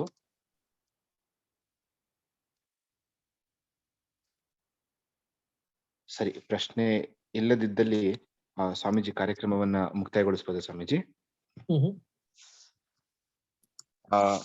ಮತ್ತೊಮ್ಮೆ ಎಲ್ಲರಿಗೂ ನಮಸ್ಕಾರ. ಆತ್ಮೀಯರೇ, ಸ್ವಾಮಿ ವಿವೇಕಾನಂದರು ಆದರ್ಶದ ಬಗ್ಗೆ ತುಂಬಾ ವಿಚಾರಗಳನ್ನ ನಮ್ಮ ಮುಂದೆ ಇಡ್ತಾರೆ. ಆದರ್ಶ ಅಂತ ಅಂದಾಗ ನಮ್ಗೆ ಒಂದ್ ನೆನಪಾಗುತ್ತೆ ಅವ್ರು ಹೇಳುವಂತದ್ದು. ಆದರ್ಶ ಇರುವಂತಹ ವ್ಯಕ್ತಿ 1000 ತಪ್ಪುಗಳನ್ನ ಮಾಡಿದ್ರೆ, ಆದರ್ಶ ಇಲ್ಲದೆ ಇರುವಂತಹ ವ್ಯಕ್ತಿ 50,000 ತಪ್ಪುಗಳನ್ನ ಮಾಡ್ತಾನೆ ಅಂತ ಹೇಳಿ. ಅಂದ ಹಾಗೆ ಪೂಜ್ಯ ಸ್ವಾಮಿ ಶಾಂತಿವ್ರತಾನಂದಜಿ ಮಹಾರಾಜ್ರವರು ಒಂದು ಆದರ್ಶವನ್ನ ನಮ್ಮ ಜೀವನದಲ್ಲಿ ಯಾಕೆ ಇಟ್ಕೋಬೇಕು ಹಾಗೂ ಅದರ ಪ್ರಾಮುಖ್ಯತೆ ಏನು ಎಂಬುದರ ಬಗ್ಗೆ ಬಹಳ ಸರಳವಾಗಿ ನಮ್ಗೆ ತಿಳಿಸ್ಕೊಟ್ಟಿದ್ದಾರೆ. ಅಷ್ಟೇ ಅಲ್ಲದೆ ನಮ್ಮ ಭಾರತದ ಅಂದ್ರೆ ನಮ್ಮ ದೇಶದ ಸನಾತನ ಧರ್ಮದ ಪ್ರಾಮುಖ್ಯತೆ, ಅದರಲ್ಲೂ ವಿಶೇಷವಾಗಿ ಅದರ ಆಚರಣೆಗಳ ಪ್ರಾಮುಖ್ಯತೆಗಳನ್ನು ಕೂಡ ಸ್ವಾಮೀಜಿಯವರು ಬಹಳ ಅದ್ಭುತವಾಗಿ ಚಿಂತನೆ ನಡೆಸ್ಕೊಟ್ಟಿದ್ದಾರೆ. ನಮ್ಮ ಮುಂದೆ ತಮ್ಮ ವಿಚಾರಗಳನ್ನ ತಿಳಿಸ್ಕೊಟ್ಟಿದ್ದಾರೆ. ಪೂಜ್ಯ ಸ್ವಾಮೀಜಿಯವರಿಗೆ ಮತ್ತೊಮ್ಮೆ ಭಕ್ತಿಪೂರ್ವಕ ಪ್ರಣಾಮಗಳನ್ನು ಸಲ್ಲಿಸುತ್ತಾ ಗೌರವಪೂರ್ವಕ ವಂದನೆಗಳನ್ನ ಸಲ್ಲಿಸ್ತಾ ಇದ್ದೀನಿ. ಪ್ರಣಾಮ್ ಸ್ವಾಮೀಜಿ. ಜಯ ರಾಮಕೃಷ್ಣ.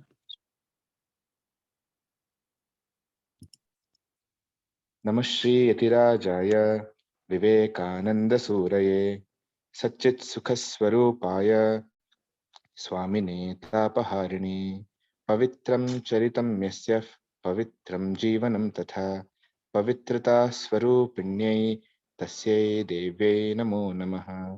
ಜಯ ರಾಮಕೃಷ್ಣ. Thank you Swamiji.